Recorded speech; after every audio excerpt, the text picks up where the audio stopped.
this computer. Did Yeah. you want me Okay. to mute the video, or you guys good with me here? I think why don't you leave it unmuted for now, and then we'll see. I think, and I guess you could mute just so you don't have to turn off video. You could mute just to reduce the chance of feedback unless you want to say something. But I was telling Darius when we discussed this earlier that he should feel free to, like, if he has a question or something, or if there's a dead spot and he wants to throw it in. I think it's kind of nice having a, young writer to Yeah. toss things at us. I think that is good. I think I don't know if we're expecting to use this footage, and I don't know if we're expecting it to be the first thing that people encounter, but I think that probably it's going to say like the Ben and Marianne show on the 10, and therefore if Darius's video unmuted, which I think is a good idea, we should have an introduction where people like, and our, capable audio engineer, Dario, and aspiring writer, or whatever, you know what I mean? Like, Yeah. I think it'd be weird for people if it's like the Ben and Marianne show, and they're like, who's that guy?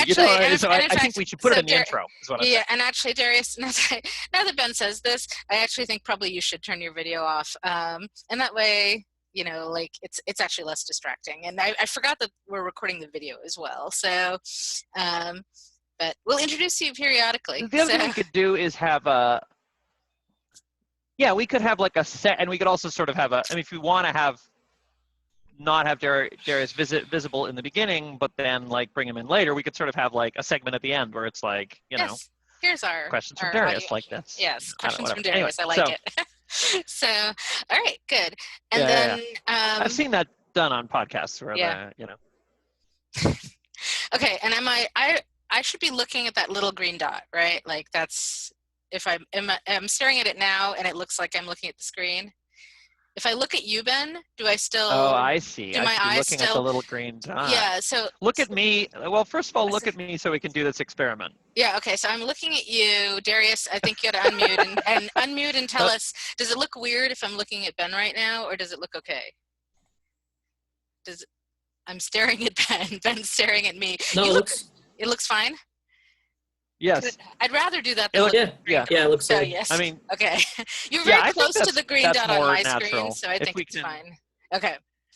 Yeah. I think it's good if we sort of arrange things so there's enough parallax or whatever. It's not quite exact, but it seems better than staring at a green dot. Anyway. Yes. Okay, and that's fine. And I'm gonna actually open up my chat window too, just so that if there's something I want to like not interrupt the flow, although I don't know how likely that is.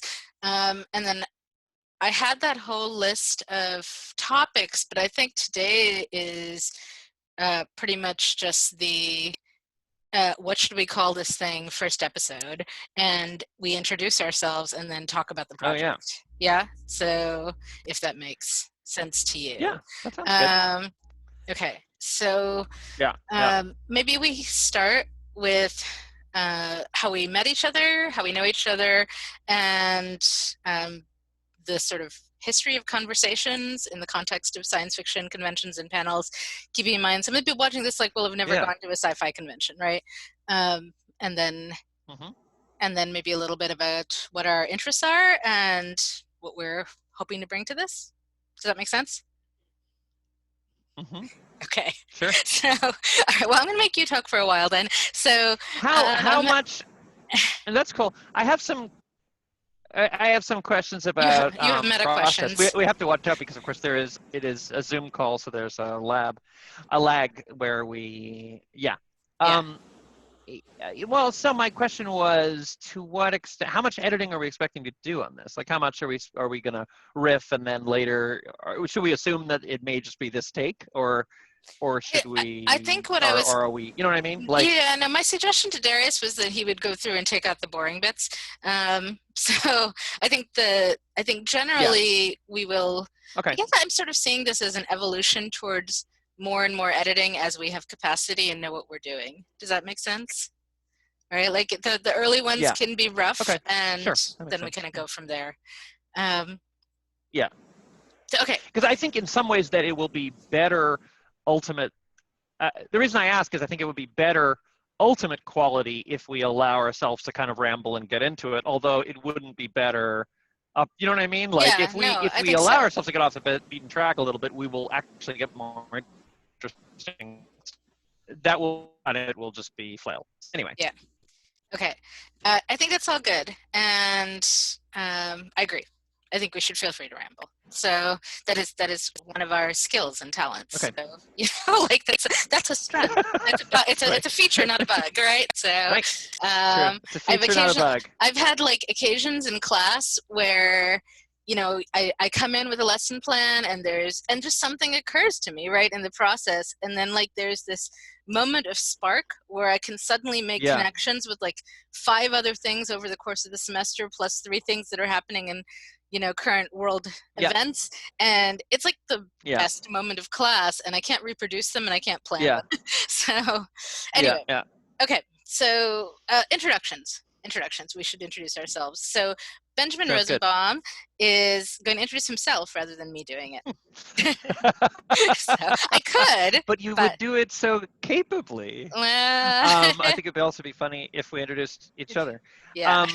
It's hard to know where to start with oneself. So my name is Benjamin Rosenbaum. I am a dad and writer and computer programmer and rugby flanker. Not anymore. I stopped playing rugby. And I think it would actually be good to. It would sort of be good to introduce ourselves by way of telling how we met, because that sort of works, doesn't it? Yeah, no, I think so. So I wanted to be a science fiction writer when I grew up. When I was little, I mean, I think I wanted to be a superhero and an alien and a science fiction writer, but eventually that seemed like the most plausible option of the 3. And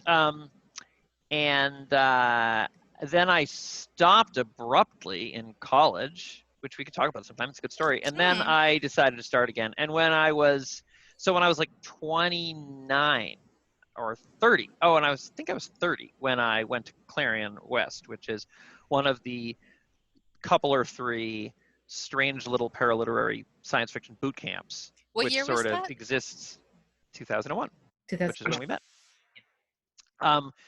And which is one of the couple of strange little paraliterary boot camps that sort of exists outside of academia. Like it's kind of like academia, except not. And it's compressed into 6 weeks. There's no status that translates to the outside academic world, as far as I know. Maybe there is now, not in 2001. And yet all these luminaries of science fiction like jump at the chance to come and teach like a week. Like I would love to teach Clarion. And so you applied again and you got in, and that's where I met you, because I was at Clarion and you came to talk about a webzine you had just launched, Strange Horizons.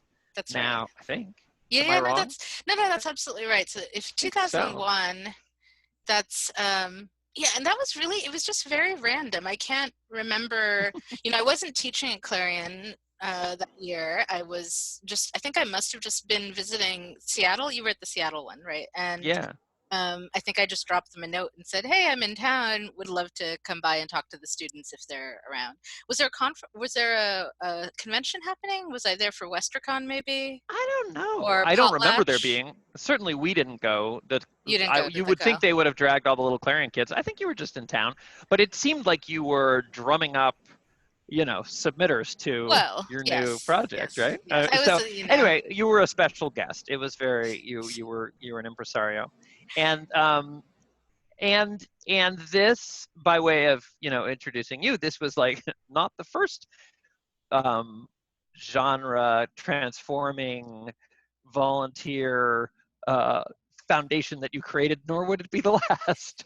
But it was your first encounter, which is now one of the longest running. I know. No, I'm saying, but it was definitely my first encounter with you. But I just mean, I encountered you as someone who was, this, like, you're an impresario. You had not only were you in the process of creating out of nothing a new market, which would go on to be the longest running, probably the longest running web thing, and in those days too, that was like it was like one of the very first, like the 3rd or 4th sort of, we are a online magazine which publishes stories online. That was very bizarre and sexy and threatening in 2001, and people got mad at us, and they did. Yeah, it it was out there. Anyone could just print it. And then they'd have it, and they wouldn't have to pay for another copy. It was terrible. Well, and anyway, you know, so we had no. We knew that we wanted to pay the writers, but we were not thinking about paying for any of the other work that goes into the magazine. And I think I had a really, like, in retrospect, I understand why the print magazine people were kind of mad at us, because we were like, we're just going to ignore this entire aspect of the economy and volunteer our labor. And we were, in some sense, scabbing, right? Like we were undercutting the jobs. Sure. As a result. Anyway, that's a whole separate side thing. We could do a whole. Fair. We should take a note. Hey, our sound engineer Darius is listening to this. Darius, can you take a note? We should do a separate episode about the magazines, about online magazines, print magazines, state of the field. It would be interesting to talk about just generally kind of like where short fiction publishing is going, what's been happening with people releasing Kindle Direct things rather than going through a publisher. Even major authors like Lois McMaster Bujold, who has like her latest Penrick series has like 5 novelettes that like add up to one novel that she's released as separate things. And I have, you know, as an ardent fan, bought like all 5 of them for $3.99 each or something. So, you know, the equivalent of a $20 hardcover. And now I'll probably buy the hardcover too, because I love her so much. Maybe. So, you know, it may be a better model for major authors, actually. Yeah. So anyway, so that's separate episode. I'm bracketing that. So yeah. So then we got to know each other as writers and hanger outers at WisCon. Mm-hmm. Yes. So yes, I went to Clarion and then I published a whole bunch of stories, and I've written role-playing games, and I don't know. I'll add a couple other things to your bio just because they interest me. I love that you introduced yourself as a dad first, because you know, I do a identity exercise with my students sometimes where as part of building characters, asking them to think through their own identities and what's important to them. And so people will put down all kinds of things, like maybe you are primarily an urban person. I'm a city girl, and that's like super important to my identity. Or I'm Sri Lankan, but maybe I identify mostly as Tamil because that ethnic identity is more important to me than the nationalistic one, or vice versa, right? So maybe gender is important to me, maybe sexual orientation, etc. But one of the things that's interesting about doing in a class of, say, 30 freshmen is you see some trends. And one of the trends is that the women in the class mostly have a relational aspect as one of their identifiers. So early on in their list, if I ask them to list like what are the 5 most important things about you, they will often have things like I'm a daughter, I'm a sister, if I have older students, I'm a wife, I'm a mother. And the men almost never list that, even if they are also husbands and fathers and so on, right? Sure. And presumably they are sons. So I think that's an interesting thing about you. I think the fact that you do put that front and center. And in fact, like, you think about parenting and fatherhood and children and raising children pretty intensely. And so that's been one of the topics that you and I have talked about a lot, in part because you married a Swiss girl and live in Switzerland a lot of the time, even though you are from America.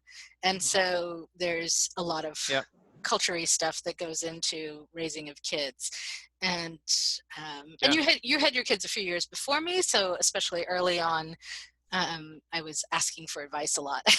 I still remember some of the things you told me about, like letting them, touch the stove because they're gonna, if they don't listen to you. I literally said let them touch the stove. I'm pretty sure you did. I think you said that you. Extreme example. you said that you would. I said let them fall off things. No, it was the stove. I remember this very distinctly because I was a little shocked. Right? You said you would warn them. You'd warn them that the stove is hot and they're going to burn themselves. themselves. But if they persist in reaching out to touch it anyway, you would sort of stand there and be like, it's hot, Well, you're going to burn yourself. Maybe like a pot on the stove. I mean, I would say there's a well, because my whole thing about this, and this is diverging from introductions, but my whole thing about this is the distinction between pain and damage, right? Right. Like, so right. there's No, and you did talk about that. Yeah. Between. Yeah, and so I'm not saying you touch the burner. I would not let a kid touch a burner that's on 6. Right, not the burner. Because that might be like a scar forever. Right. But like a pot that's like simmering, sure. Like, yeah. you know what I mean? Like, it's like, yeah. that's gonna hurt. You're right. Yeah, I'm definitely, I mean, I think that is like, and I think there's something there where it's like, you will drive yourself crazy as a parent trying to protect your kids from pain. And you know what I mean? I mean, like, that's your impulse. Your impulse is to protect them from all pain. Not, falling off the couch, or touching a hot pan, or like, going out with the wrong person, like, like that, like whatever, like being friends with, and that, and you can't actually protect them from pain. And in fact, it's far more useful for you to be an ally, a reliable ally. So if your track record is like, I don't think you should do that, it will hurt, and then you let them, and they die, then they're like, that's Dad knows what he's talking about. You're a reliable, and and the other side of that is, if you're not, like, you may not do that because I'm afraid it will hurt you. Like, you have to be, for them to trust you, you have to be willing to be, you may not do that. I'm forbidding you because it will damage you. Like, that's a backstop. Like, they want their parents to be like, you may not do things that will damage you. But if they know that you're going to stop them from doing things that will just hurt but not damage them, they're not going to tell you about those things. You know what I mean? They're just going to go do them. And they are, you are deprived of the opportunity for oversight, and they're deprived of your wise counsel. So, you know what I mean? It's a hard muscle to develop, to be like, that's a bad idea. Let's, but I'm here for you. Like, so that's an example. That's one of the little parenting lessons discussions that we had early on that I think was pretty interesting to me. And then there's a bunch more, but we'll save those for later episodes. We have to come back to the whole thing about walking on the road and getting hit by cars, but we'll come back to that. I'm also, I want to hear about that too. I do not remember advising you to let your kids get hit by cars. I am a synagogue board member. Well, I was going to come to that. I was going to say the other main thing that I would pull out, aside from you being a science fiction writer and are talking about that a lot, is that because you are so deeply involved with your synagogue, I think religion and community management, I don't know if management is the word, but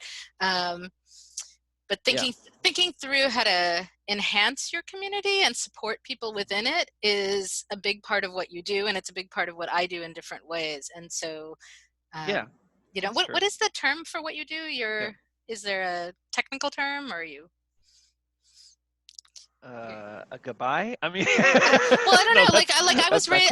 I'm not religious, but I was raised Catholic, and I'm trying to remember what the term is. But there's a term for not a priest, but a lay person who is right, like a deacon or something. I think deacon might be the term, right? I mean, yes, right. That's a pretty goyish term. I mean, it wouldn't apply to me, therefore. Okay. I mean, synagogue board member is a relatively new institution, right? It's I mean, I don't know, in the last few centuries. So I don't know. Like, I'm also a gabai, which means I call people up for the Torah, but that's like a very small. Like, there are traditional Hebrew names for some aspects of what I sometimes do, but it's but those, really it's very interesting because it's a very ancient religion, and it's also sort of a very modern, democratic, very Swiss institution. Like, being, this is just very definitely bylaws, and the Swiss care a lot about bylaws and electing officers and having. There's a very important. Every Swiss person, to the first approximation, is in a verein, like is in a club, and the clubs in Switzerland, like if you have 4 guys who play basketball every Wednesday night, they will elect a president, a secretary, a treasurer, and a vice president, and have as soon as there's money, as soon as they rent a basketball, and then they have an annual meeting. At the annual meeting, the people have to discharge. They have to formally discharge the board of their duties of the prior year, and then only then may you proceed to the next. Anyway, so I don't know why I'm telling you that, but it's funny because it's on the border between democracy and it's a democratic institution, which is an interesting aspect. That is I've learned a interesting. lot about democracy being a synagogue board member. Yeah. Yeah, but also Judaism plays a big role in my fiction, particularly lately. I mean, I think it was more oblique in the beginning, and it's become more and more overt as time goes on. Yeah, I think so. And I'm not, as I said, I'm not religious, but I think a lot about, um, I don't know. It's almost like I wish I were religious, and like Yeah. I had that moment in Catholic school in 7th grade where I was arguing with my teacher about this, and she was sort of saying, you have to just take the leap of faith. And I was like, I do not think I can do that. So like, this is and Judaism does not require the same leap of faith that Catholicism asks of you. So maybe I could be a good Jew. I don't know. I do sometimes feel a little sorry for some of the Goyim, because it's kind of like you apparently, I don't know. I mean, I'm just observing this from the outside, but you apparently have to like take a position on God You do before you get to do the whole Catholicism thing, which seems like a shame, because there's lots of fun stuff in Catholicism, stained glass windows and organs and robes, and why do you have to take a position on God in order to get all the fun stuff? That seems. I mean, you could still go to church. It's not like you can't go to church, but you can go to church and be apostate. I'm not sure. I'm talking about things that I really don't know anything about. So well, I don't actually. I identify as a sort of postmodern theist. I mean, it really depends on the day, and my position on it is very fluid and weird. But certainly, like, most of the people in my synagogue are atheists. I mean, and my kids, who are extremely active and like lead programs and teach about teach Sunday school, and are both, I think, atheists. Well, I don't know. Noah's, I believe, agnostic. It might be unfair to say that they're atheists, but certainly they. Well, and I would call myself a strong agnostic. There's a thing in. There used to be this woman that came to conventions who I don't remember her name. We called her the Button Lady, and she had all these, thousands of buttons that she would sell, many of which were quite funny, and she had some that were strong agnostic was. What was it? It was like, I don't know and you don't either, and then right, and then nice. And weak agnostic was I don't know and I don't care, and at one point I postulated, and she actually made this into a button, and occasionally I see people wearing it. Conventions, relaxed bisexual agnostic, I don't know, I don't care, and maybe I'll sleep with it. I think of it as like the Captain Jack version of religion, right? So right, yeah. I mean, there's something to be said for that. Yeah. Noah's an agnostic with an I. Mm-hmm. So there's an agnostic with an I, apparently. I don't know what that is. Which is to say that he thinks it's wrong. It means it's the wrong question. Like, I think the button would say, like, strong agnostic, that's not even a thing. Right. Yeah. Interesting. So, all right. So, anyway. And I think I actually got the shtick right. It was strong agnostic, I don't know, and you don't either. I don't remember what weak agnostic is. It's relaxed agnostic was I don't know and I don't care. But cool. Anyway, leaving the buttons aside, let me do my intro, because I think it'll then tie into all of this stuff. So I was born in Sri Lanka. I came to the US when I was 2. This is not going to be a super long intro, even though I started with my birth.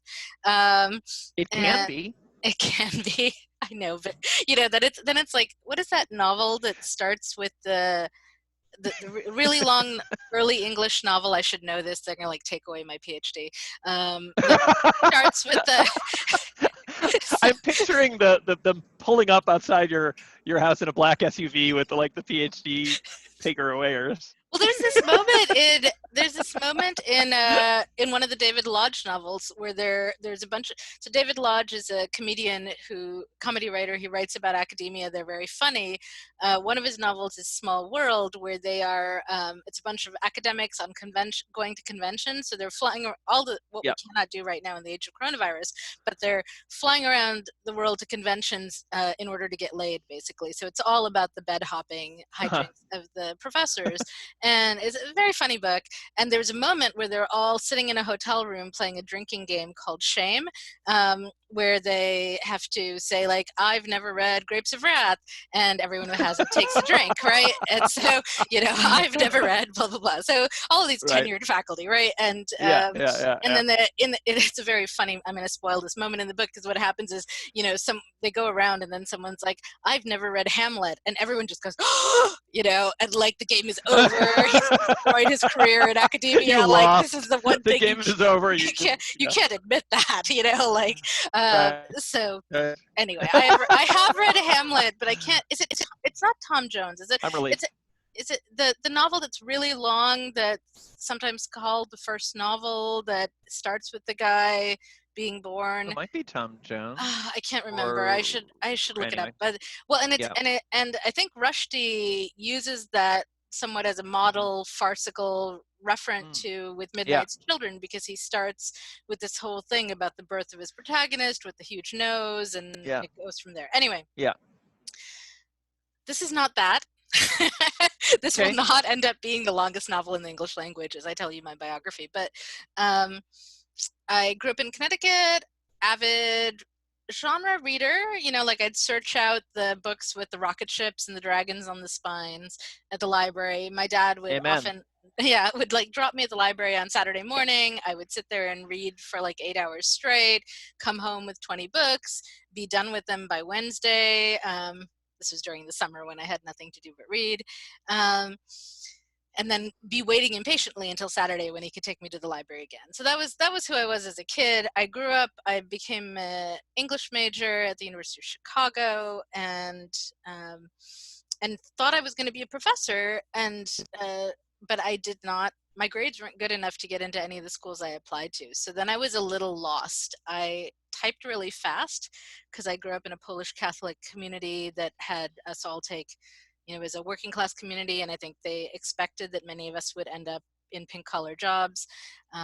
So we had 2 years of typing, which has been incredibly useful to me. I graduated 8th grade typing 60 words a minute, finished college typing 120 words a minute just from practice. So I was always able to get gigs as an executive secretary, which is a pretty sweet gig, temping. And I did that for years. And at some point in one of those jobs, I had gotten some temp job that was receptionist, so I wasn't allowed to read because they thought it looked bad.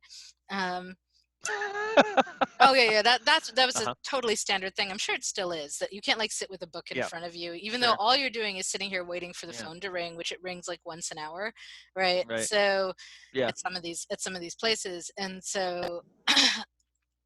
But this was like the early days of computers. So I had, 1993, 94, like there would be a computer in front of me, often without internet access because there was no, lots of places didn't have internet yet.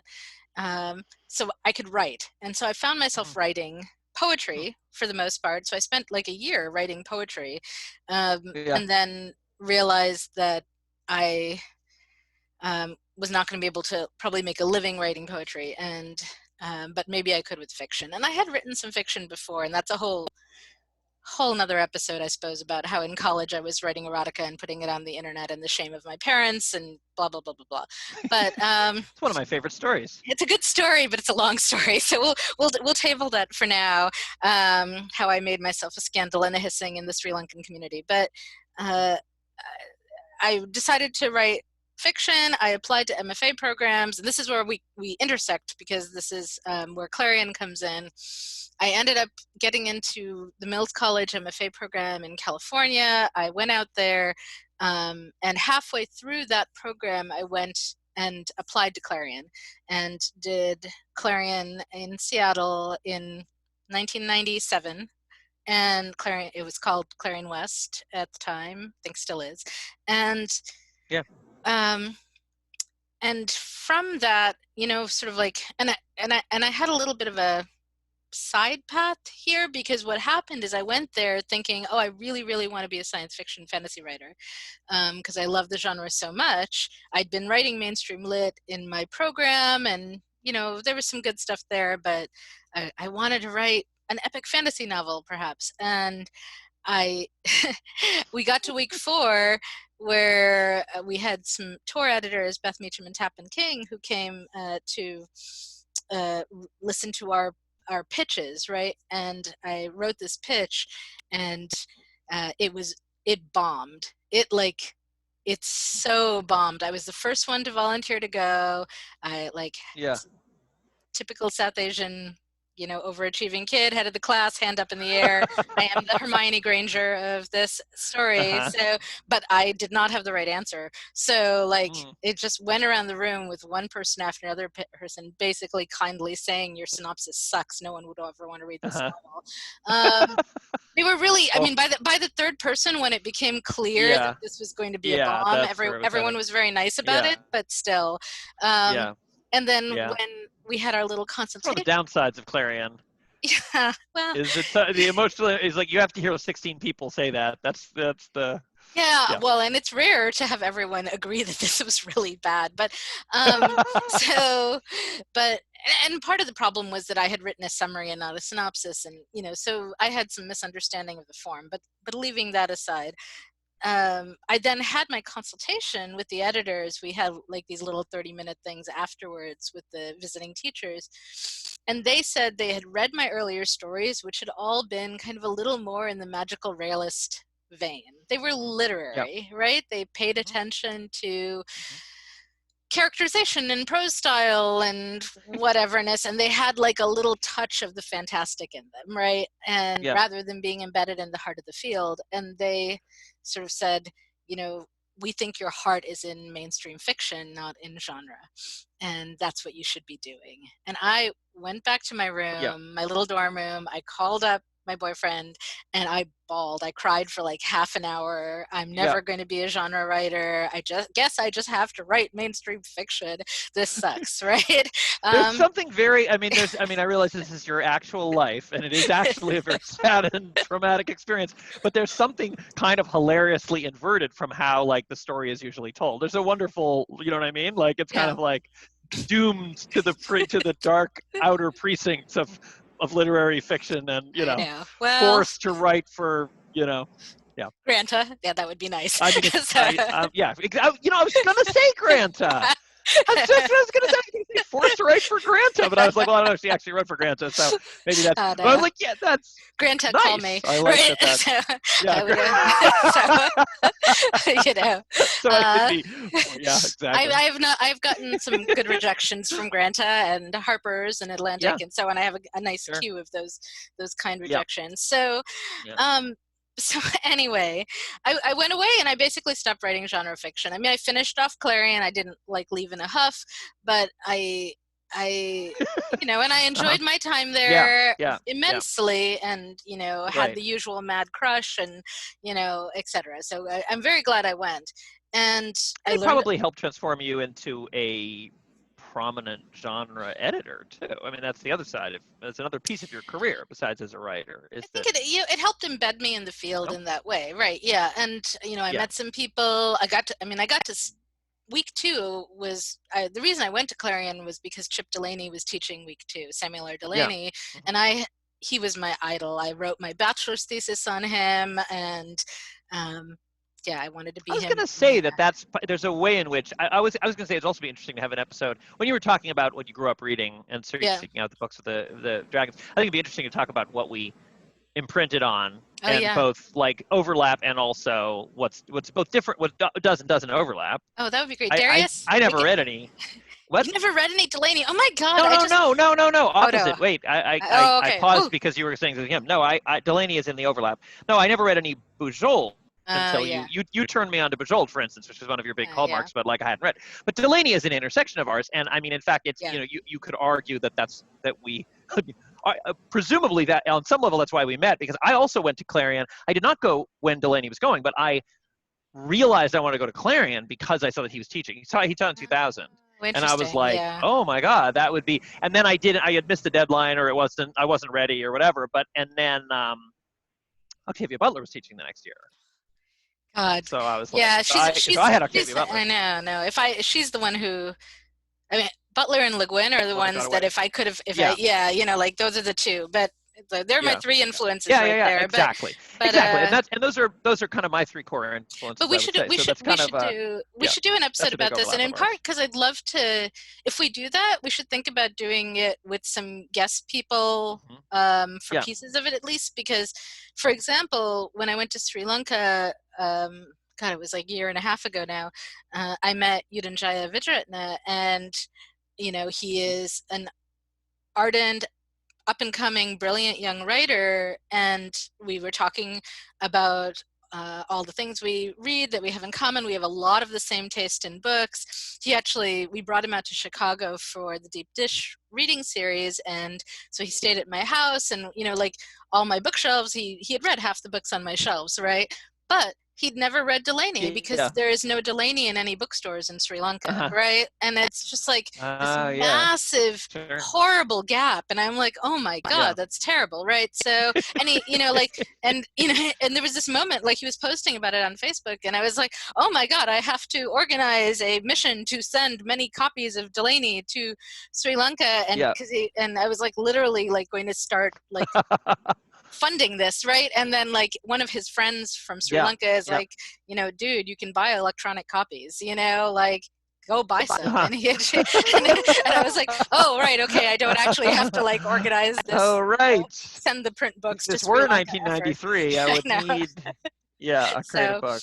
So then he went and bought some digital copies and has read them since. So, and I'll take this. So anyway, that's a primary intersection of ours. That is a primary intersection of ours, and we should do a whole episode about it. So anyway, I'll wrap up this bio to say that I went back, I wrote mainstream lit, I finished the MFA, I did some tech writing to pay off my MFA debt for a while, then I ended up following my boyfriend Kevin to Utah, to Salt Lake City, where he was doing a postdoc, and I did some adjunct teaching of freshman comp, as one does after an MFA, and discovered they had a PhD program in creative writing, which was just barely a thing at that point, and this seemed like the best thing ever. So I applied, got in by the skin of my teeth. I was waitlisted, but thankfully they let me in. I did like meet with this is relevant. I met with a professor there when I was applying to like get her advice on my application, and she kindly read it and said, I'm sorry, I think you're too commercial for our program. I don't think you're going to be a good fit. I am stubborn enough. Damned if you do. I'm applying anyway. But it was a funny moment. Like the genre people were saying I was too literary, and the literary people apparently think I'm too commercial, and what does that mean? I know them feels. Yeah. So, but I applied, I got in, and ended up writing this book, Bodies in Motion, which was Sri Lankan immigrant fiction, almost entirely realistic, although there's this one kind of magical realist moment at one point, but it might just be in her head. And that got picked up by HarperCollins. It's a great book. And I love that book. I worked on it really hard for 4 years. It's a good book. So I wonder whether if you imprint on Samuel Delany as a young age, you are setting yourself up for being told for the rest of your career that you're too literary for genre and too genre for literary. I mean, come on. Certainly happened to me. I mean. Yeah. No, I suppose that's possible. Although, he's brilliant enough. He managed to win all the awards anyway. So, yeah, but it's true. But he I think then at some point departed from the field in a lot of ways, kind of unsatisfied with how anyway. That's a different conversation. It's a different conversation because I think it's more about sort of the content of his books perhaps than the prose quality, right, or any of that. So okay, so I don't know. How do I finish this up? I'm jumping ahead. I am now a professor at the University of Illinois in Chicago. I'm in the English department. I teach all kinds of things: creative writing, post-colonial lit, science fiction, fantasy, also whatever else they ask me to teach. So sometimes queer lit, sometimes women in lit, sometimes Asian American lit. I live with my husband, Kevin, who is a theoretical math professor, a topologist. I don't understand anything he does. We have 2 kids, Kavya and Anand, who are currently 10 and almost 13.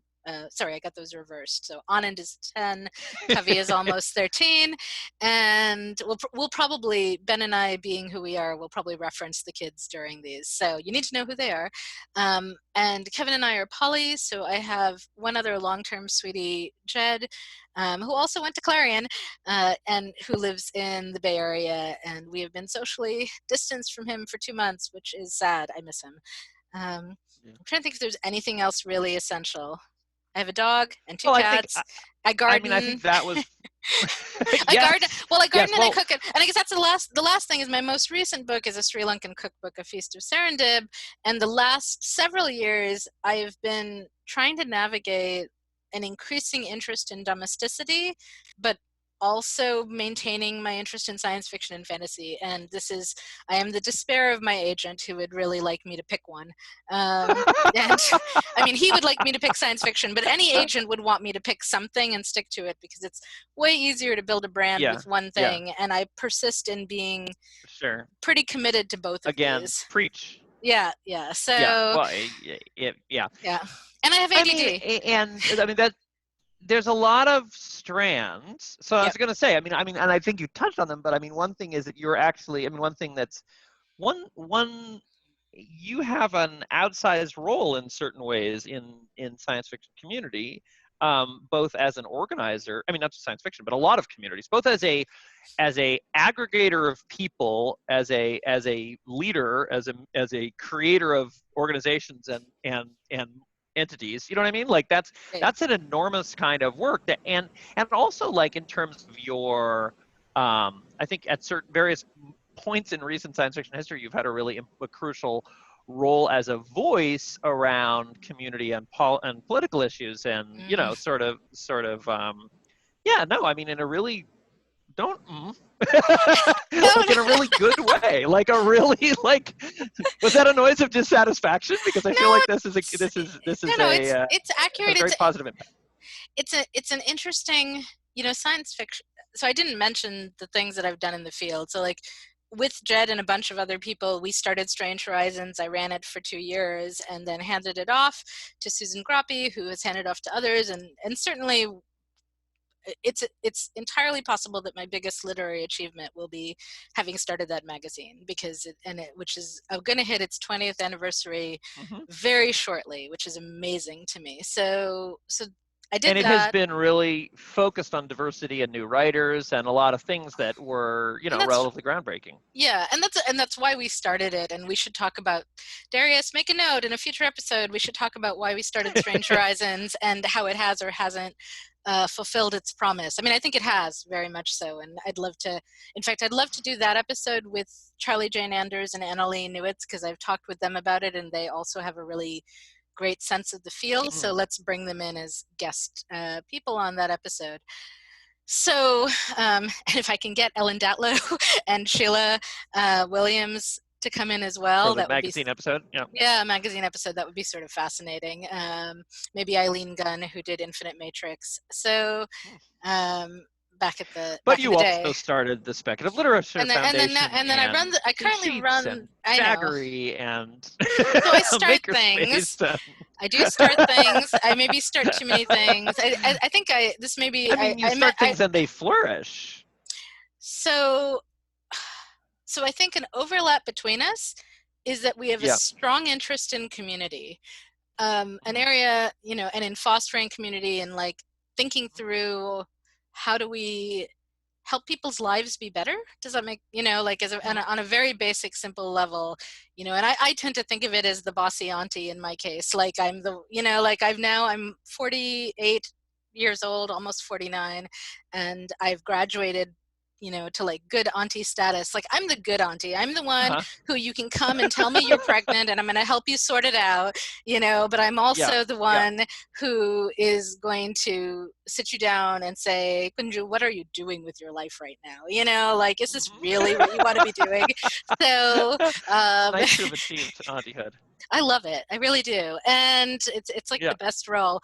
And I think we need to reclaim it. There's actually a podcast, Bad Brown Aunties, which I'm like, I want to be a guest on that because like I want to be one of them. But nice. But I I guess a difference, I think, in how you and I approach things is that I don't think you have the same impulse I have, that when I see a problem, like with Strange Horizons, the problem was that there weren't enough slots for pro writers in the field. My immediate impulse is to fix it.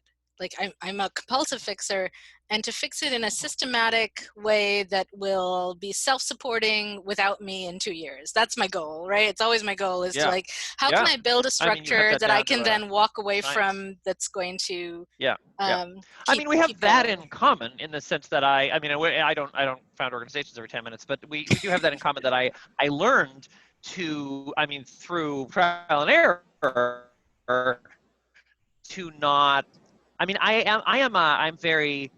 I don't start a lot of things necessarily, but I do have it often end up as sort of glue in communities. Like, you know what I mean? Like, I think early experience of getting your parents to stop fighting is crucial in this biography.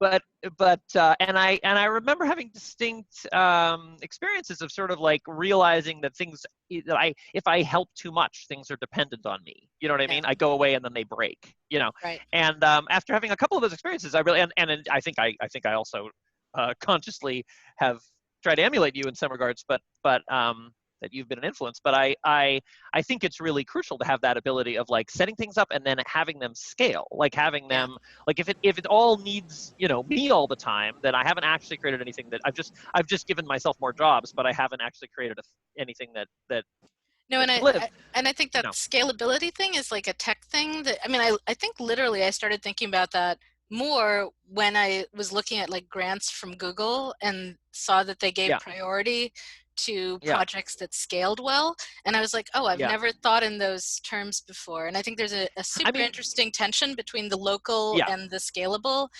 And that's and I think there's that would be a really great episode in itself, the local versus scalable. I think there's definitely a seductive danger in the tech geek idea of scalability, where it's sort of like that way does lie dystopian horror, it taken to extreme, right? But certainly, but there's a happy medium, right? So and One there's hopes. some well, I don't know, like for any given, well, it's an optimization question for any given situation. Like a lot of times this drive towards scalability creates horror because you lose the human level, and you have this you know, I don't know, you have the bots turning the world into gray goo. That's where that's the end of scalability. But certainly the other side of that is, you know, somebody being just like inundated with, like, so many people start a thing and then are stuck in it like a tar baby, like they can't escape from the morass of, like, you know, and to be able to, I think of this as the PTO problem. Like when our kids started school, I signed up for the PTO, right? And Kevin didn't want to. And we had a little bit of an argument about this because he was like, you know, I was sort of like, you're a guy, we should have men in the PTO too, and it shouldn't all be carried by women. You and I have very similar jobs, and, you know, like it's not, you know, so, and his argument was the PTO is just a waste of, it's such an inefficient way to raise money for the school, having these bake sales and so on. Like, can't we just go and, like, you know, I don't know what it was he was imagining, but some other, you know, larger scale fundraiser or whatever thing that just make more money and donate it to the school and then be done with it and not have to go and do this. And I was like, you're missing the communal aspect of it matters that the moms come together, and ideally the dads come together too, and are like standing in the rain at the bake sale, right? Like, and having a conversation, because that's where you find the resources for your ADHD son, right? Like, this is that there's to some extent the fundraising is just an excuse. I mean, or it should, I mean, really it shouldn't, you shouldn't need the fundraising to different conversations. You shouldn't need the fundraising. It's very weird as a European. Like, we spent a couple of years when my kids were, my son spent the last year of elementary school when we were in DC for 2 years. It is extremely weird to, like, move to DC and send my kids to public school and then realize, oh, it's not actually public school. Like, you know what I mean? Not by Swiss standards. Like, yes, it's the public school, but like here in Ward 3 in the rich white part of DC, like, there is an entire aide in this classroom paid for by, like, the PTA raising money, which is like, that's a semi-private school. Right. And our school, the PTO, like had someone who could write good grants. And so all the kindergartners had iPads, right? Like, right. And that was not the case in Ward 8. You know what I mean? Yeah. Like I was sitting in DC, it was like, really? Anyway, so. Yeah. Yeah. So anyway, so that, again, we'll come back to this. That's a whole episode in and of itself, thinking about kind of like what's valuable at the local level and what can be done on a larger scale thing. I guess what I wanted to kind of pull out, you don't have the same impulse to start things that I do and to like build systems, but I think what I find really valuable talking to you about these things, whether we're talking about the structure of SIFWA or the SLF or, any of these larger scale things, is that I get impatient. And this is partly because I have ADD and I have a billion ideas at once. You also have a billion ideas at once, but I get very impatient, and I have a real tendency to do like, well, this is good enough, right? There's that term satisfice, which is, so like a lot of how I get things done, and I get a lot done, is because I'm willing to satisfy many things, right? Like I can make, yesterday I made 2 batches of elaborate star bread. The only reason I had time to do that was because we ordered a massive amount of Thai takeout earlier in the week. So like I haven't cooked meals in like 6 days, right? So, and that's fine. I'm perfectly willing to eat the same Thai food over and over and over again. Like that's good enough. And I'm happy, and it's supporting a local restaurant during the pandemic, and we can afford to do it. And that's a luxury, and I'm grateful to have it, right? Like, so sorry, that was a little side tangent. So, but being willing to satisfy, I think, can be dangerous. And I think one reason why you don't start things and run with them quite as fast as I do, and I'd say this is also true of Jed,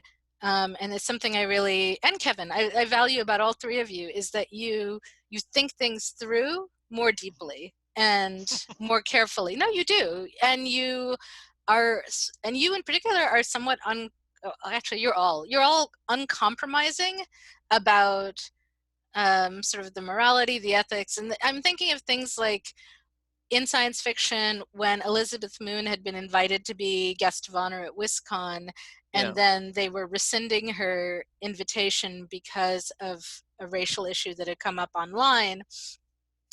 And I was upset about that, and I was thinking, this isn't fair. This is given for her books. This is something that I love her books. I think they're so important, valuable to the field. There was a reason why they chose to honor her, and the fact that she has perhaps a flaw in this area is not.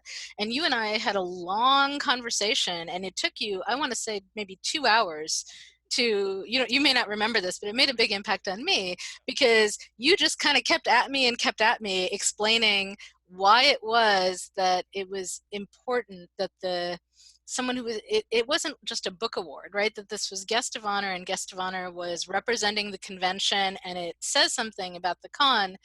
Who you choose as your guest of honor, it says something about who is welcome and who's not welcome at that convention that year.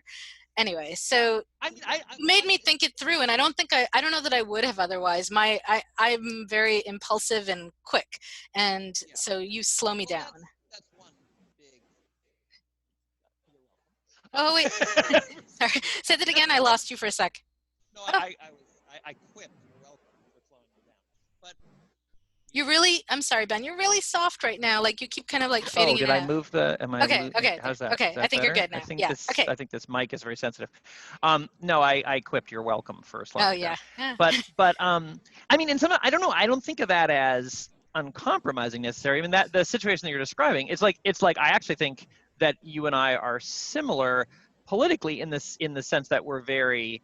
I mean, you are also very. Have a lot of integrity, and you're very bold, but you also, I think both of us are very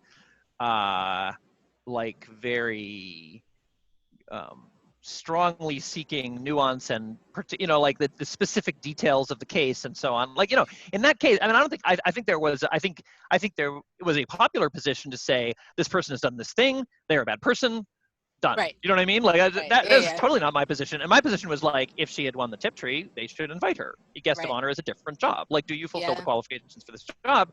The job of the guest of honor is to unite, this community. Yeah. It's more than like, I'm giving you this plaque. It's like, you're working. You've been Right. guest of honor at Wisconsin.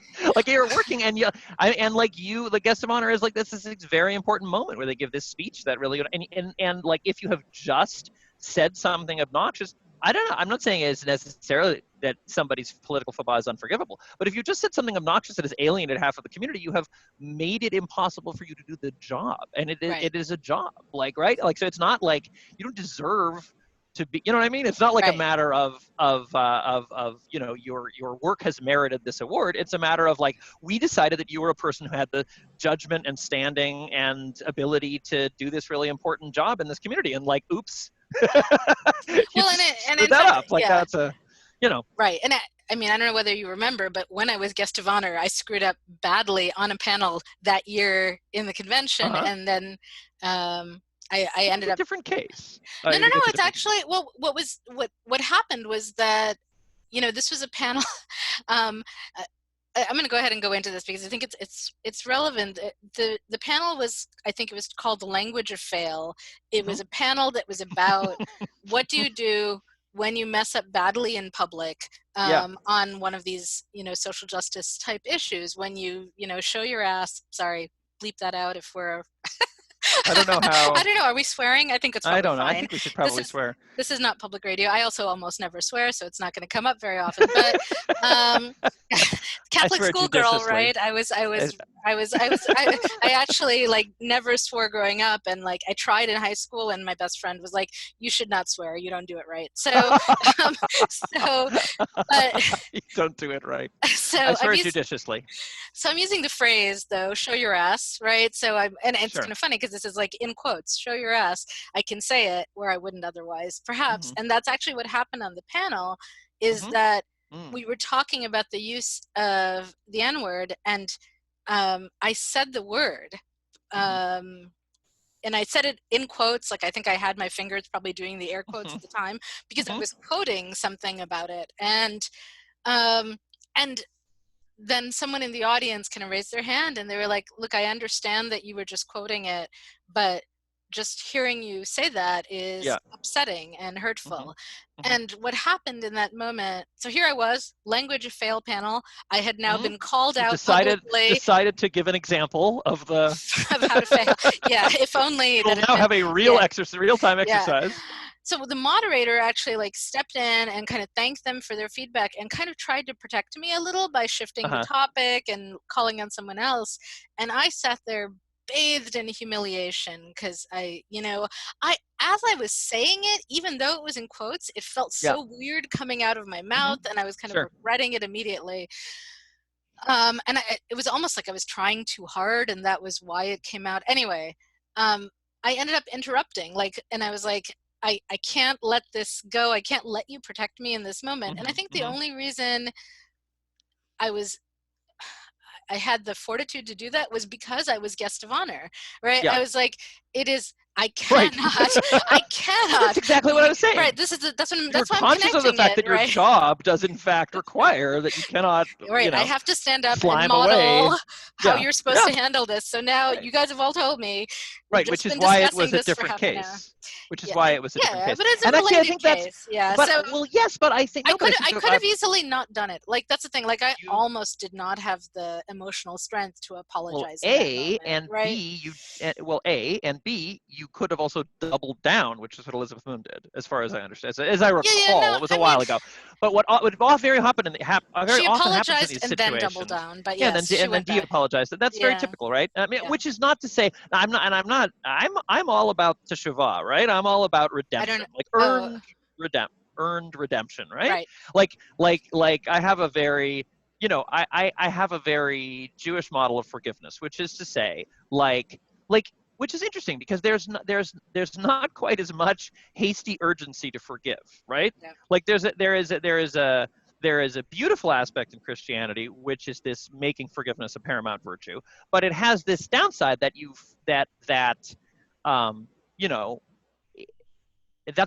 there's sort of a little bit of an unsustainability about saying, like, essentially, if you say that it's incumbent upon good people to forgive, then the only kind of out that you have if you're not going to forgive is that the person is not worthy of forgiveness, like they're so bad or it was so bad. If in fact forgiveness is something that only happens after like once the person has atoned and made redemption and like satisfied, like they have to have erased the bad thing they did from the world, and only then is it incumbent upon you to forgive, then, like, you know what I mean, like there's not so much pressure. But the gates of redemption are always open. Like nobody ever fucks up so bad that they can't make up for it, right? Like, I mean, I don't know, which is a bit of a radical position because, you know, Hitler, but you know, there's on some level it's like, well, and I think time travel, kidnap Hitler, and take him to the appropriate, you know. This is where I think you and I are. Re-education facility. Well, anyway, let's not Godwin's law the conversation. But what I was going to say is, no. Finish what you're saying. But I want to connect that to Spock because. Okay, let's go back to Spock. But what I was going to say is that the crucial thing is the recovery. You know, people have it like the progressives are out to get you, and if you ever screw up, you will die in the flames. But in fact, what happens is, and it's very understandable, but there is a vicious cycle, and we saw this. You know, we were both, I think, I had front row seats, and you were instrumental in Race Fail 2009. Yeah. I mean, I was watching it unfold, and there was a, and in fact, what happens is that people screw up, you know, particularly because they're miseducated. So if you're if you're have privilege, then you're like, you know, like it was like, you know, the obvious example of Raceville was sort of like there was when Scalzi was like, what's the big deal? Why are you why don't pay attention to this kerfuffle? Right. That was the kind of like, you know, dumb privileged thing that, like, you know, as a white person, you know, like you're gonna do, right, in a conversation on racism. And the difference between that and like the Nielsen's Hayden's snarking at it and then doubling down is that Scalzi had like relationships with like you and Tempest, and like a bunch of people came and called him on his shit, and I may not have the exact people right, but you know what I mean? And he ended up I want to say, people actually, it wasn't me. I knew him a little, but I think Tempest actually knew him, and maybe Mary Robinette, like, literally called him on the phone. And I think that's an important, like, they made that intervention, right? Exactly. And the thing, that's why it seems to me like the recipe for these sorts of things is you actually, the work is done beforehand. Like if you have already done, when it's not a big crisis where everyone is yelling at each other, if you have created the relationships where there are relationships of trust where people will come and say, this is a blind spot of yours, then in fact, it's predictable that you'll be able to do what he did, which is like, okay, I fucked up, and now we're going to yield the floor, and I'm going to give this huge microphone I have to Marianne and Tempest. Right? And that is a save. Whereas if you are surrounded by people who are going to like often what happens is somebody makes an initial apology. The people who are still mad say some more mad things because they're still mad because your apology did not magically vanish them being mad. Right. Then the people around you start getting into it with them, and there's some kind of ad hominem, like they're fighting each other and taking up swords on your behalf, your crowd. And then you unapologize and double down. Like that's a very typical anti-pattern. And it's right? super human, right? Like when that incident happened on the panel, right? So I apologized, which I think was the right thing to do in the moment. I talked through it. Like I was like, I am feeling shame. My face is super hot. You know, like it's actually really difficult to talk through this. I'm a little like I'm on the verge of tears, but like clearly I owe this and I'm going to do it. And then I actually ended up sometime later writing it up for my blog because I'm like, this is another necessary part of the restitution, I guess, to like, you know, like write this, maybe not necessary, but like, let me explain what happened and talk through it. And it's scary to do that. You're kind of exposed, you know, you take it from like the 100 people in the room to the world potentially to see how you showed your ass. And, and I still want that particular woman to come back and forgive me, right? Like there's a level in which, you know, I'm sitting here, you know, like, and she does not owe me that. nobody owes me that, Right. right? Like, Sure, you know, exactly. like, Right. but there's Yeah. I want her to come Right. and say, Marianne, you have made up for everything you did. You've erased it. You are And absolved. you're absolved, right? Like, you know, Sure, so sure. I'm with good you. Catholic girl, you know, like absolution is part of, you know, you repent and then Yeah. God forgives you. Right. But so I think that's, anyway, I'm not sure. I'm Right. just babbling now, And but I there's think no guarantee. But and yeah. that's part of the, and it doesn't matter, right? Like whether she forgives me or not, I think there's Sure.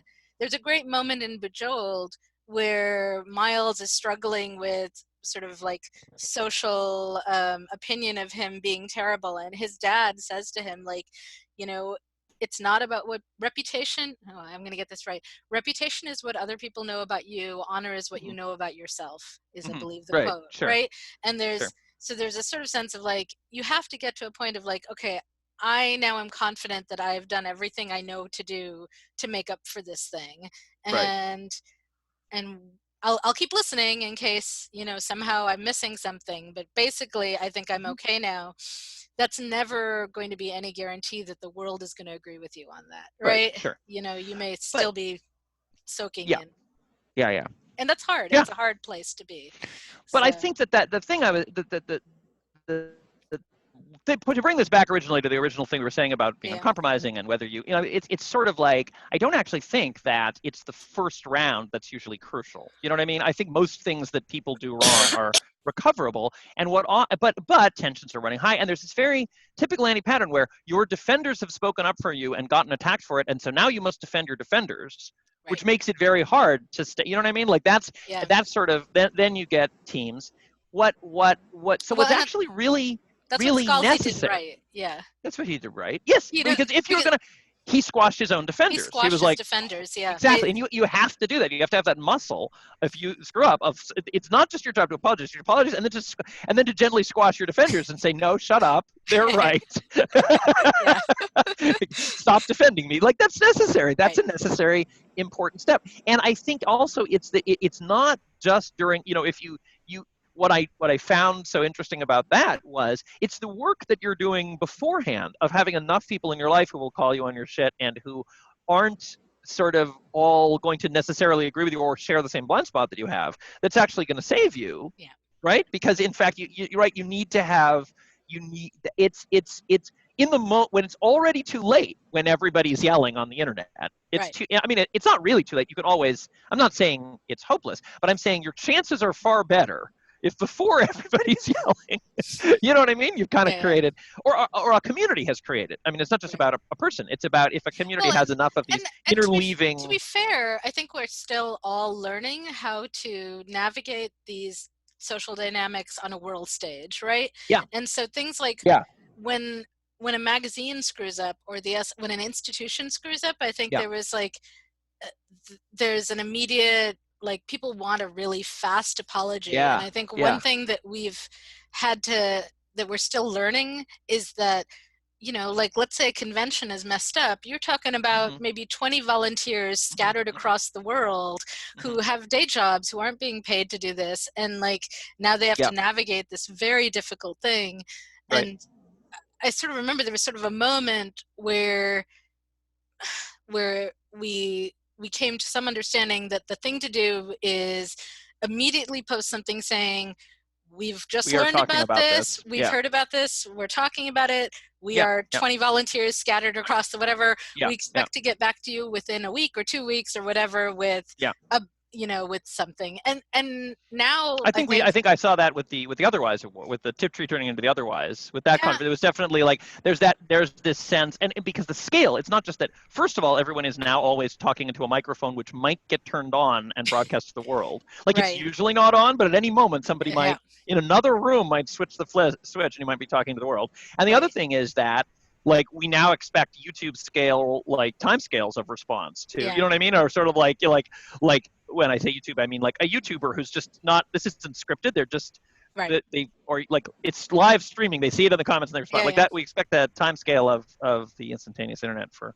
So there's a certain like human forgiveness, right? Like of like wanting to, I think we're coming to a better understanding of not just forgiveness, but like just the human scale of it, of like, this isn't going to be instantaneous and it's okay. Like what we want is the acknowledgement and a sense that the person is working on it, right, and is going to get back to us in a reasonable amount of time, right? So and I think there's also, again, there's a certain amount, it's like the work beforehand matters, because it's like Jed's idea, or it's not, Jed didn't make up this, but I always remember Jed talking about author points, like sort of the how much how much benefit of the doubt when you read a text, and it seems, if you read a text and it seems stilted and clumsy, and you don't know the author, you're like, well, this probably isn't very well written. If an author you trust, you're like, oh, I see the narrator has a stilted and clumsy voice. I wonder why that is, right? And like similarly, like there's a certain amount of credibility, that you have to establish. Like, and this is when I take a new computer job, I sort of have this, like, we've talked to my wife Esther like a lot, where it's like, well, there's a bunch of like cram at the beginning. You know what I mean? There's a bunch of sort of like extra hours to establish credibility. Like the first couple of things you have to, like, if you make the first couple of deadlines swimmingly, then all of a sudden there's the way that everyone listens to anything else that happens on the project is totally different, right? Like they are like, oh, well, we know that it's a reliable team, so obviously this is, whereas if you screw up the first, then everything is treated with suspicion, and it balloons way out of proportion. Like the amount of, like, so much work is saved by establishing credibility up front. Anyway, I'm just saying, when an institution says we need a moment to think, if you have a certain amount of background trust in that institution, you're going to be like, oh, well, of course, that's understandable. If it's their, if sort of they've eroded that credibility or whatever, then often you're like, oh, well, that's typical. Well, so. The author point thing is, I think, a good illustration of this, right? So just for anyone who hasn't heard about it, the idea is that you come into like a new text and the author has a certain number of points. If they can get points because you trust them already. They can get points from you very quickly if they have beautiful prose and you value beautiful prose, or if they have, like, there are a lot of things that you might have from the beginning, before the beginning, or at the beginning, and then they can spend those. So like a new Faulkner novel is going to come in with a lot of author points because people trust it, even though The Sound and the Fury is immensely confusing when you start it off, right? It's going to have a really good payoff. There's a reason why he's doing what he's doing. This is one of my 10 favorite books of all time, so I recommend it to everybody. And whereas like if you're starting The Bone People, which is similarly confusing, maybe you don't know that Carrie Helm won the Pulitzer Prize, the Booker Prize, which that would give you author points, that you won this major literary award. But if you didn't know that, you'd be just like, who is this person? This is super confusing. This is another one of my 10 favorite books of all time. So those are my 2 recommendations for you: Sound and the Fury and The Bone People. You should read them both. And there will be links. And Delaney, lots of Delaney. But start with the short stories. Well, I don't know. Start with something shorter. Don't start with Dahlgren. Really? Yeah. I don't know. Maybe you should start with Dahlgren. No, Benjamin, are you kidding? No. Or Stars in My Pocket Like Grains of Sand. That's a great one, but no, I think the one, I'm going to blank on the title, the short one about language and aliens. Babel 17. Babel 17. I think that's a good entry. Sepperworth one. Yeah, sure. or the short story about the Frelks, which is what I give my students. I'm blanking on the title. I and Gomorrah? Yes, I and Gomorrah, which is also the title of his short story collection. Anyway, coming back to this, I want to finish what I was saying about author points in this context. And the novel I'm working on, one of the novels I'm working on, is a science fiction novel that you read an early draft of the opening. And it has not a rape scene exactly, but a rape scene. It has a scene of sexual coercion early on. And I'm still super hesitant about it because I feel like, okay, there's going to be people who come in and say, well, this is Marianne, I trust her to handle this well, and I'm going to, this is not going to be glorified, it's not going to be played for titillation, et cetera, so on, which I hope I don't. It's going to have long-term consequences and, so on. But I also have to kind of accept that there's going to be people who, either I have no author points with them because they come in knowing nothing about me and they've just picked up this book off the shelf, they start reading it, there's a sexual assault on page 10, and they're like, well, I'm done with this, and they put it down. Right. Sure. And there are going to be people who, it doesn't matter and this is what I wanted to get to, it doesn't matter how many author points I have, that's just a hard line for them. They don't want to read that. That's whether or not they think it should be done, like that's going to ruin any entertainment for them, right? Like and which I completely understand, because interestingly, like, I can read about sexual assault and I'm okay, but I have a hard time seeing it on screen. So Kevin and I were once watching a movie, and it was some literary movie that did a very good job of it in some sense. I don't remember the title. I kind of blocked it out. Like, I had to stop watching because it got to this coercive scene, and I was like, I know these characters, I'm invested in them, I hate this, it's upsetting me, it's making me think about all kinds of things in, you know, and I've never been raped, but you know, these coercive moments in my past, whatever, that were difficult, and I was like, I just don't have the fortitude to deal with this, and I'm just done, right? And I like, I've never made him like stop watching a movie with me before. Like, that was it was this moment of like, I'm done, you can finish this on your own, but I can't, I don't want to watch any more of this. So there's I think that connects back to the, you know, there are going to be people who you can't make enough restitution, I guess. You can't, there's no way you can make this okay for them, this thing that you did. And I think that's another hard aspect of this, right? There are people who are, you know, when people who won't read Orson Scott Card, won't read Bradley, I find that difficult, because Ender's Game and Speaker for the Dead were, I think they're brilliant, and I think they're important humanist novels, and they were important to me.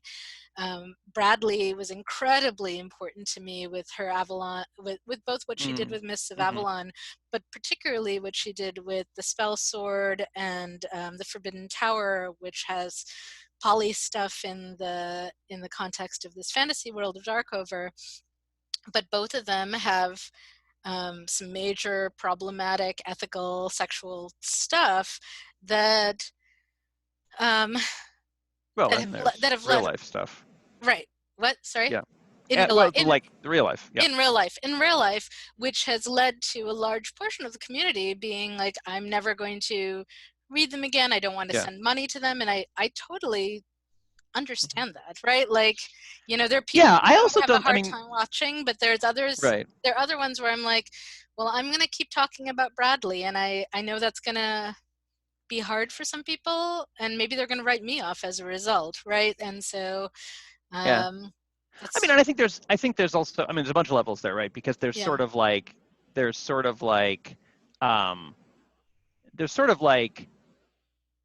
a decision level where it's like, or an ethical level where it's like, I'm not going to, you know, read Bradley or listen to Michael Jackson or whatever, because I think this, or watch Woody Allen movies, because, you know, this happens beyond the pale and I do not want to support it. That's like a conscious level. And then there's another level, which is just like, it just ruins it. Like, I just don't want to watch Woody Allen, because it's just like, it's aesthetically, that is a thing I know, and I can't not know it. And so I don't, you know, and but there's like, you as an individual, but also you as a scholar and academic in the community, right? Yeah, well, like that's a different level. Like, I don't want to watch Bill Cosby now, which is upsetting, because I used to love him, right? But I also have no obligation. I don't work in that field. I don't, you know, like, I'm not writing comedy. I'm not working on.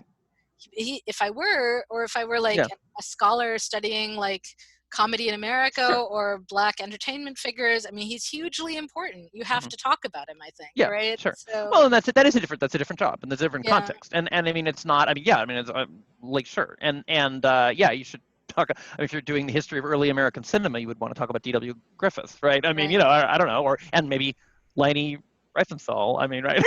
Like, I don't know, there's no, you know, I mean, and there's also people who are, arguably, you know, terrible, and it doesn't ruin it. Like, arguably, like on some level, I mean, on a purely aesthetic level, like, the knowledge of H.P. Lovecraft's racism, I mean, honestly, like, the stories are like, he's less sympathetic. Like, seems more repulsive, but he never seemed that. Like, that's not a feel. You don't have a warm, fuzzy feeling for the narrator anyway. So I don't know Lovecraft well, so I feel like I should go read him at some point, because I think it's an important aspect of the field. But I do think that sometimes the real world stuff permeates the books, right? It does. Oh, that's my point. Sometimes that's it my does. point. Sometimes it doesn't. Like sometimes, like Wagner, I don't know. You know, like I'm like, I don't know anything about Oh, I him. totally And get it from Wagner, but yeah, in fact, so, it's funny because sometimes I don't know anything about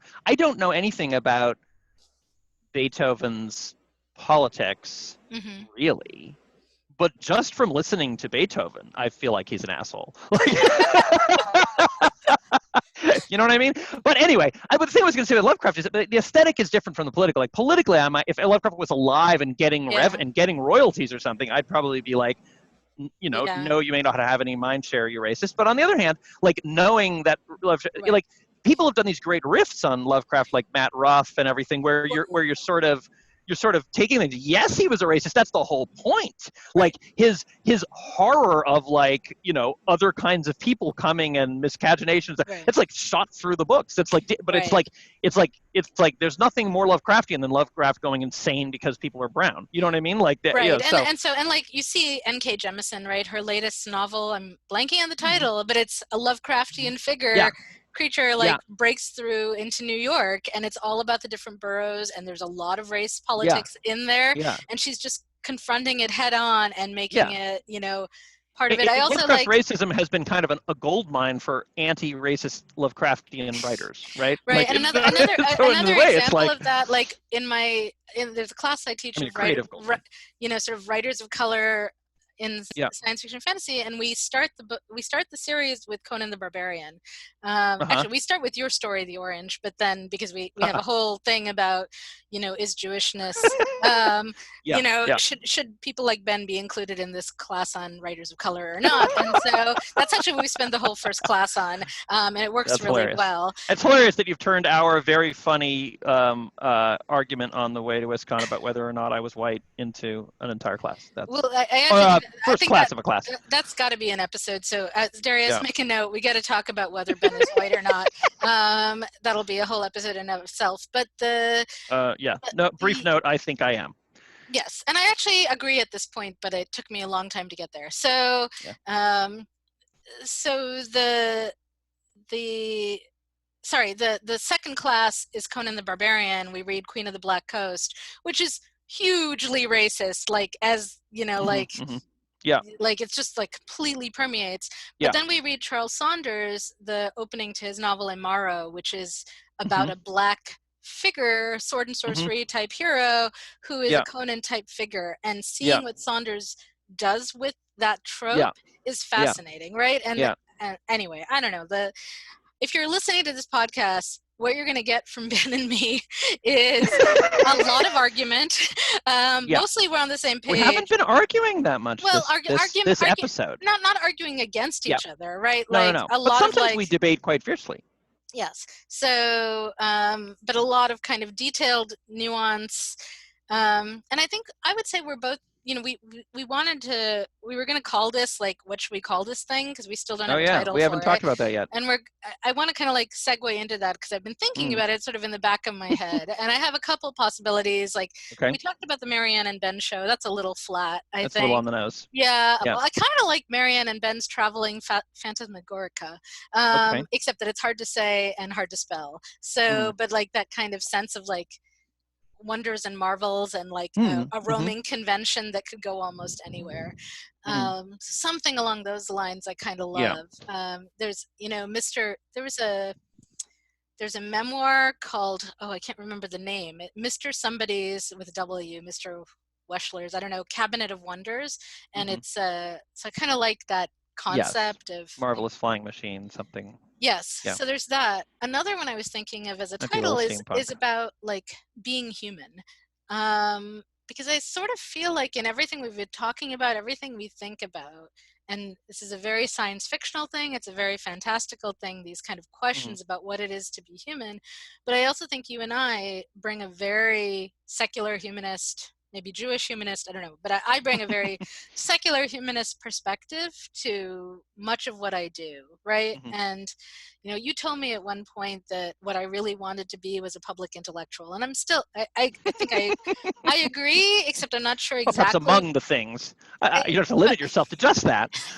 But I don't know if I know really what that means exactly, because I'm not sure I said you wanted to be that so much as that you I am that. ought to be or are engaged in that. Anyway, yes, But go on.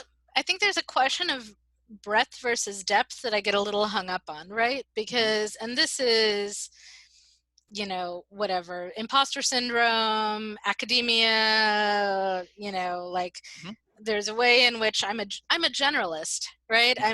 You know, I have some specific knowledge in science fiction. I have some specific knowledge about Sri Lankan cuisine at this point after immersing myself for a few years. But for the most part, I'm a generalist and an enthusiast, and I care deeply about humanity. And I think you are in a similar position. Does that make sense? So anyway, that's why I Yeah, was thinking I about. like. Yeah, I don't know if I like. I don't know if the human thing is clicking for me yet as the Okay. title, but I do think Yeah. that I like. I mean, I think it's interesting. There is a theme about specific and general. I mean, the thing about being a generalist is interesting because I sort of feel like that's one of the greatly fun things about being a science fiction writer in this era is that it's kind of like a still a space where you get to be this sort of, I don't know, 18th century notion of an academic. You know what I mean? Like Yeah. academia is actually analyzed is organized into very super specialized categories. Like when I was in high school, I had among the things that our little gang called itself was like the pseudo intellectuals, Yeah. because we kind of had this sort of badge of pride of like, kind of accurate of saying like what we like to read things, and then what we care about is what the things make us think about. We don't really know what the authors of the things were meaning them to mean. Right.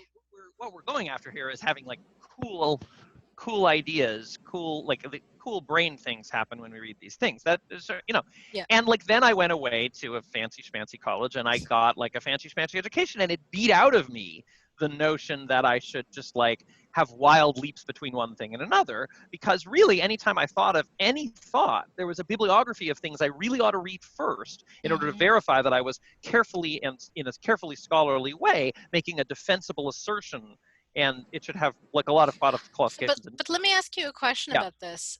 So I feel like I go back and forth on it because I do I want to encourage that like jumping off point to a general discussion, but I do sometimes get really frustrated by the people who are spouting off without having done a minimum of background. Like, you know, I don't know what that minimum is, but like, you know, whether it's, you know, right now everyone has become like an instant expert on the pandemic, right? Like, right? Like, what the heck do I know about epidemiology? Nothing, right? Don't get me wrong. Don't get me wrong. I'm not endorsing the opinions of my 17-year-old self as like the ideal that we should all return to. I'm 50. It would be very unbecoming for me to have exactly the same. I mean, at 17, it's fine if you're like, I just read a thing and now I think a thing. I don't think that would be correct for me to take, but I am saying that there was by the way, our sound engineer Darius Vinazar is 21 and is listening to all of this, so so enjoy it while you can, man. We're not dismissing 20-year-olds. 22. Sorry. Well, in that case, it's too late. I'm sorry, the clock has run out. You are required to be judicious and careful in all your utterances after 22. What I was going to say though is I think there was to finish that story. You know, then I got stomped on by this pile of books, which I had to read before I could think of anything. And it took me a long while to kind of crawl out from under it. Which is not to say I'm not sad that happened, because I actually think there is a richness and a depth, and I actually do care when I read a text now. What did it actually mean? Like what? I mean, you can never get at what it actually meant, but what did they? How would its first readers have taken it, and how is that different from how I take it now? And how, you know what I mean? Like I'm not just content with my first like thought about it. Right. And especially if it's something about, if I expect it to have a bearing on reality, like the pandemic, that's a whole different kettle of fish. But I do think that there's a lovely privilege in being able to, you know, in writing science fiction is in a way the broadest remit. Literary fiction ended up in sort of a little bit of a cul-de-sac for a while, where the proper topics of inquiry were all about human interiority. You know what I mean? You could write about like, you know, what looking at a rainbow made you feel, but once you got into how rainbows work, you were kind of straying outside of. I mean, it could be a little bit of a clever experimentation of dumping in a little info dump coyly or ironically, but like you weren't really meant to sort of write a thing.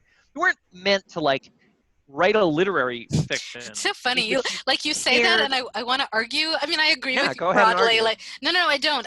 I'm mostly just calling out like that. It's such a funny impulse that I want to be like, well, but what about Nabokov and his butterflies, and but like.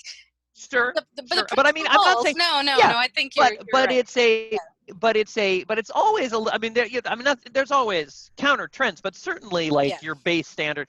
Whereas there's a way in which science fiction is this wonderfully wide field of play where you can either decide I want to write about loss and fatherhood, or you can decide I want to write about like would it be possible to like have a species where one would be like one have to have DNA work differently so that one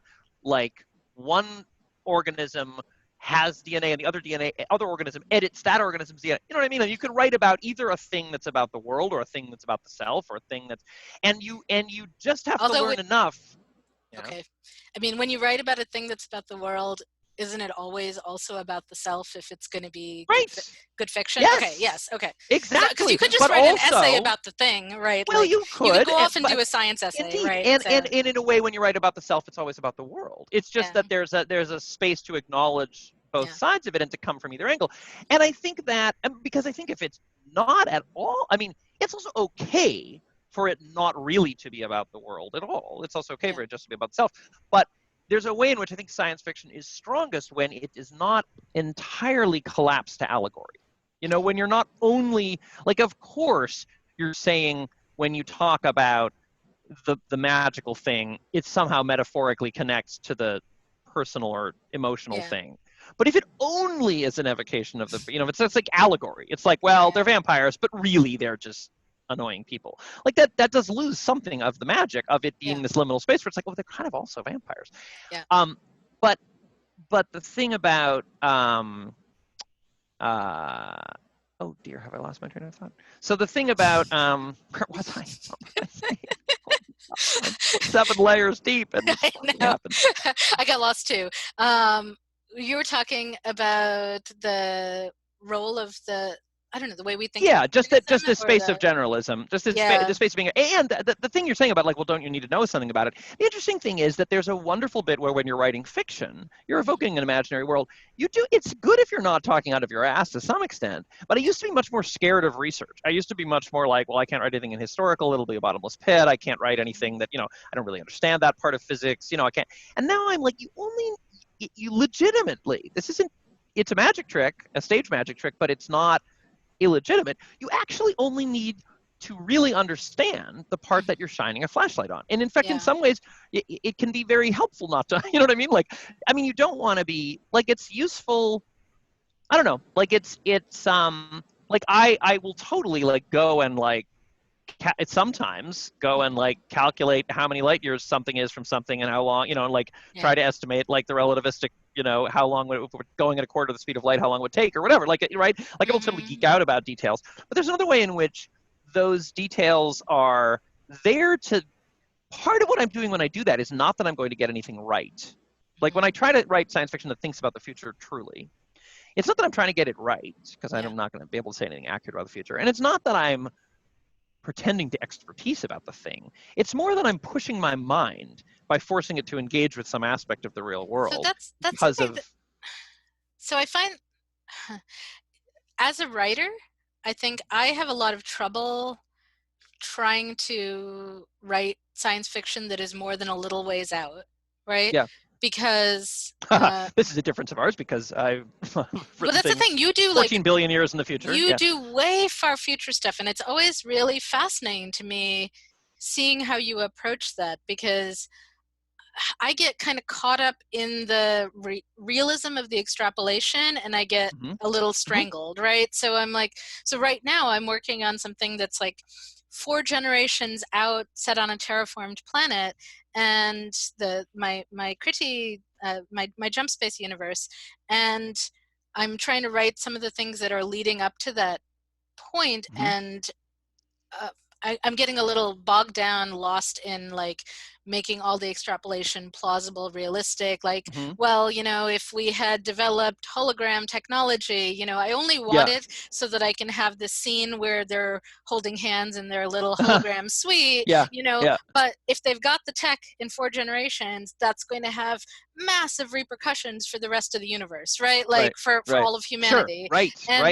Right. And I guess there's just a huge suspension of disbelief that we're not even going to pay attention to that. The readers just accept that, of course, this isn't realistic, because in fact, like, you know, when we go to the moon and, you know, the space develops, you know, tech stuff that lets us have computers in our palms now these days, like, you know, Turing did not envision that, right? Like, so, and couldn't, and probably couldn't have envisioned that, or maybe he could have, but like, I guess there were science fiction writers who were envisioning handheld computers, but sorry, I've like rambled off here. Including E.M. Forrester. Well, maybe not handheld computers, but sort of the internet.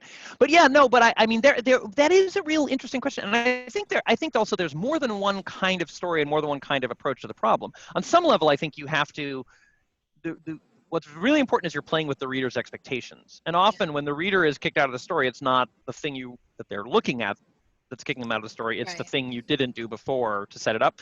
And so in a way, it's like, if you take the right tone, then everything can be quite fanciful and the reader will discard any worry of, you know, but on the other hand, if you kind of promise, like, we're going to be engaging with some aspect of the real world, I'm interested in thinking about this, you can't then bail halfway. I mean, nothing frustrates me more than, you know, when some science fictional property, some of my friends hate going to science fiction movies with me, because I will be like, you know, I'll be like caught up and like, but if they had that, then they could have had that, and you know, like, so like I will obsess on plot holes more than many people who have a much easier time letting go. I mean, other things, of course, I love that are totally slapstick and silly, but that's the thing, is if it's you know, I'm not expecting part of that science and Rocky Horror be right. Setting the genre expectations correctly, right? Like we've been introduced. One of our pandemic things is that while we're sheltering at home, we started watching Doctor Who with the kids, starting with the reboot. So we've been watching it every night, and my son Anand is very analytically minded, right? So we had to have a big series of conversations about, no, you can't actually question the science of Doctor Who. It makes no sense, right? So like, these have become catchphrases it's a fairy in tale, the house, right? Like the science is not going to make sense. And this episode, the science really doesn't make sense. Right. You know, we just watched the episode where like every human on the planet has their DNA rewritten to become the master. Sorry, spoiler, but like it's you know, and like, you know, they just have, Doctor Who just has everyone like shake their heads a lot, and then suddenly they turn into this other person, right? And like right. You know, and so we have people that are like, this is not even close, and you know, that's okay, right? Because Doctor Who sets your expectations. Yeah, exactly. Well, right? and there, I feel like with Doctor Who, there are episodes. I feel like you have to play by your own rules. Once you set the board, I feel like there are episodes of Doctor Who where I'm like kicked out of the story because it's implausible, even by Doctor Who standards, right? So whereas where I don't actually mind the master thing in a way, because I'm like, I feel like that plays by the rules of Doctor Who. It was fine. I feel like the one where the moon hatches into a giant dragon or something, and there's like little termites that live on the moon because termites live on it, like that, I'm like, no, even for Doctor Who. But there's a lot of them where I'm like, sure, that's timey-wimey. And in some ways I was going to say, in some you were saying about it's like, me writing in far future things. In some ways, the more extravagantly far future, in a way, the easier it gets. You know what I mean? If you're trying to do near future, if you're trying to do medium term stuff, you have to know how. The fact is that the technology on Gallifrey is so outlandishly far from ours that the idea that, you know, I think maybe, you know, it's not very hard for me to, I have something I call the minimal invasive retcon, which is how much do I have to tell myself in the background of this story? How much extra info dump do I have to add to make what's on the screen make sense? Right? Yeah. And so very often it's not very much. So in the case of the Doctor of the master rewiring everyone's DNA so they turn into the master, and they shake their heads and they turn into this, that's actually very hard, because I just think he's using DNA as a shorthand. I think he's not actually, when he says DNA, he's just dumbing it down for humans, because there's no way he could. But in fact, who knows? Maybe there are little femto machines in every single quark that he's inserted into all the quarks in the people, and they all synchronize at once. And, you know, it's just like, I mean, I don't actually have all that much trouble supposing that Gallifreyans have a way. It probably doesn't have anything to do with DNA. He's probably using DNA as a metaphor, like he would say, like, you know, it's like fire inside them. You know what I mean? He's trying to explain it to humans. But, you know, I mean, I don't know. Let me ask you the question then. Yeah. So where I run into, again, trouble with this is, so how to put this? When there is a mismatch between, so when things are really far future and there's all kinds of wacky stuff happening, but the characterization, etc., is very human realistic. Right. Yes. There's this. Yes. I have a little bit of so I don't know whether you've seen the recent series Star Trek Picard at all. I haven't. I want to, but I don't have any. I don't have the right watch it. I'll be super curious. Well, I can't, but when I get somewhere I can watch it, I'll watch it. I guess I could buy it on iTunes. You could buy it. It's. I mean, I'm a huge Trekkie, so you guys are all gonna. You know, I'm a Trek skeptic, but I like some. I am an ardent Trekkie, but which doesn't. I'm mean a reformed Trek hater. Which doesn't mean that I won't critique it. And I have this incredible mixed reaction to Picard. I think I can talk about this without wrecking it, because on one level, on the characterization level, it succeeds brilliantly, which is what I would expect with Michael Chabon as showrunner, right? Huh, so, I did not know he was the showrunner. Oh my God, the scenes are beautiful. The little character moments between people are gorgeous. It adds, I think, a real level of literary quality to Star Trek that I love, that I'm not used to seeing in the TV Star Trek. I mean, I think Discovery also did some more stuff along those lines, but then where I have to say it failed for me is the overarching plot, which I won't get into so as not to spoil it, was too like fantastical, science fictional, fantasy. You know, the ethical questions didn't really make sense to me, like, and it ended up being a mismatch. Like, it didn't have a level of depth and realism and so on to pair with what was happening on the individual character level. The interpersonal level had deep realism, and the sort of global, grander scale, like... And I feel like that's where I struggle with my own science fiction. And I do sort of okay with short stories, but as you know, I've been trying to write a sci-fi novel for many years now. And I think I'm getting closer and closer, but I think it's very difficult to make those two things work well. I'll tell you a rule of thumb I have. I have a really practical rule of thumb that I think I invented. I don't know, but I believe I invented. If I ever get to teach at Clarion, I'm going to teach it, which is, because I think this is a very useful rule. And I don't know if it helps at all with your question, but you reminded me of it, particularly when you were like this mismatch. Because I think often what happens is we have, one of the reasons that I watching older shows or like early Star Trek or something, and you're like, they are flying around the galaxy at faster than light, and they still have all these social mores of the 60s, for instance, or like not even that, or just like they seem to only live 70 years. You know what I mean? Like they have like everybody seems to be about the age that they would be, and they seem to expect to like, you know, be dead by 100, even though they literally have like, I don't know, talking robot. You know, they have data, but like apparently if you get sick, you die. You know what I mean? Like, I don't know. We don't see any 300-year-old people walking around, at least. They don't tell us.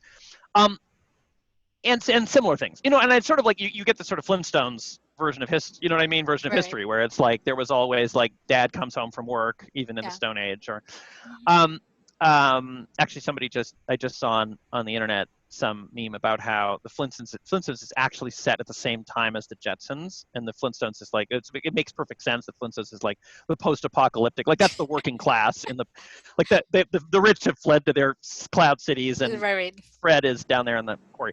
Anyway, so you're killing me, right? Because you like promised me this rule. Oh yes, I was going to solve all my problems. Okay, and now you're going off and talking about the Flintstones at the Jetsons. Sorry, here is my holy grail, but it's relevant because you were trying to avoid the Flintstones problem, right? All right.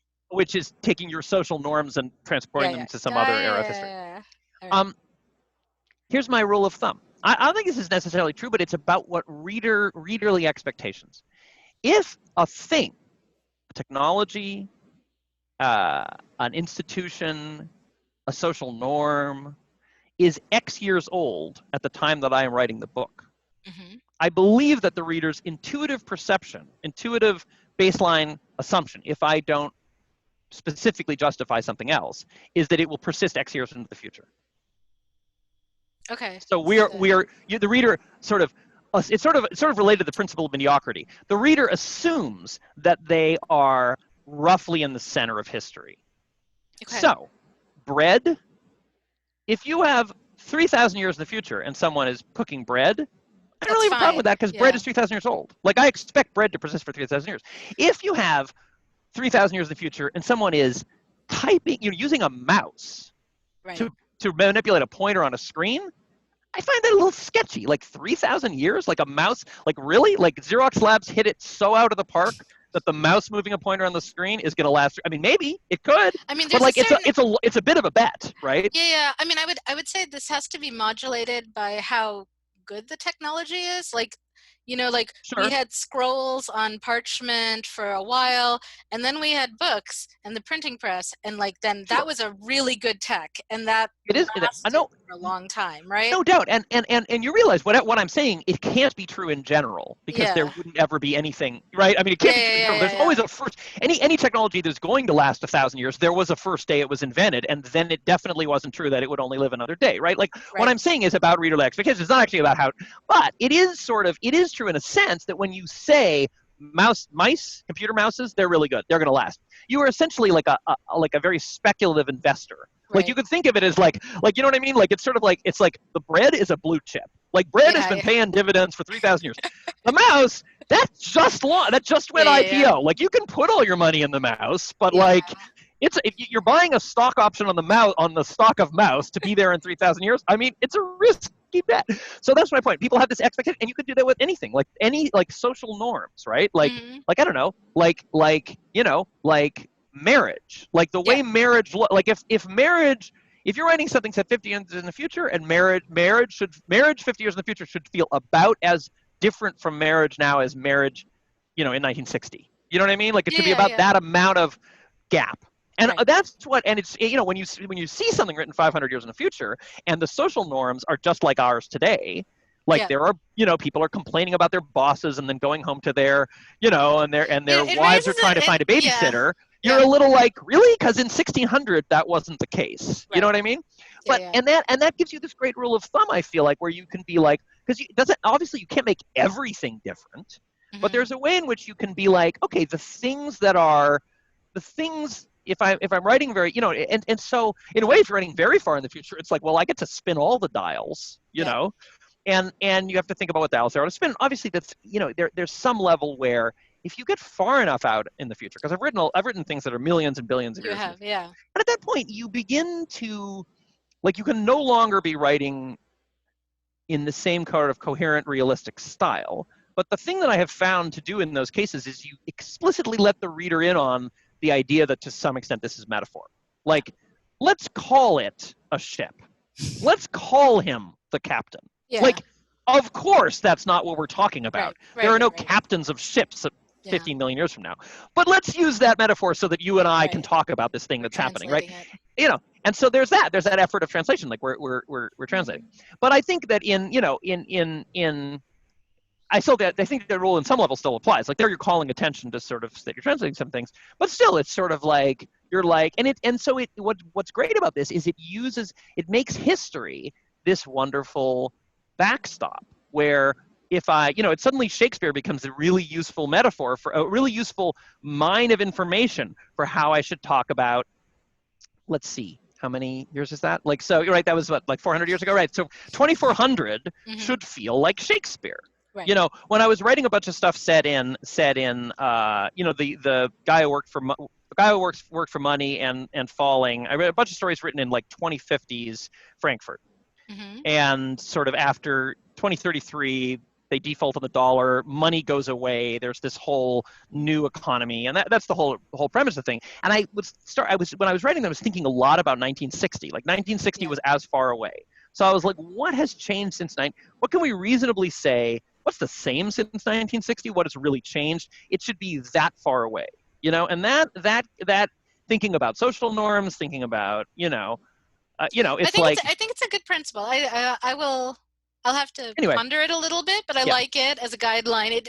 I do, I think it's like when I give rules to my students, they immediately try to break them, right? Which is good. Yes, that's what they should do. So definitely break them. And so I'm thinking about well, what are the exceptions to this? And I'm like, well, what about singularity type events where everything changes radically, in ways that you wouldn't have anticipated, and so, but I'm going to put all that aside. Yes, but sure. But I guess I'm not saying make everything. I'm not saying make history smooth. Yeah, I'm saying the baseline expectation is. So in a way, it's like author points. You have a certain number of points to spend. If you want the story, if you want to have a mouse in 3,000 years, you're going to have to sort of spend a little of the reader's attention to be like, turned out mouse is a great technology. You know what I mean? Or if you want to have it.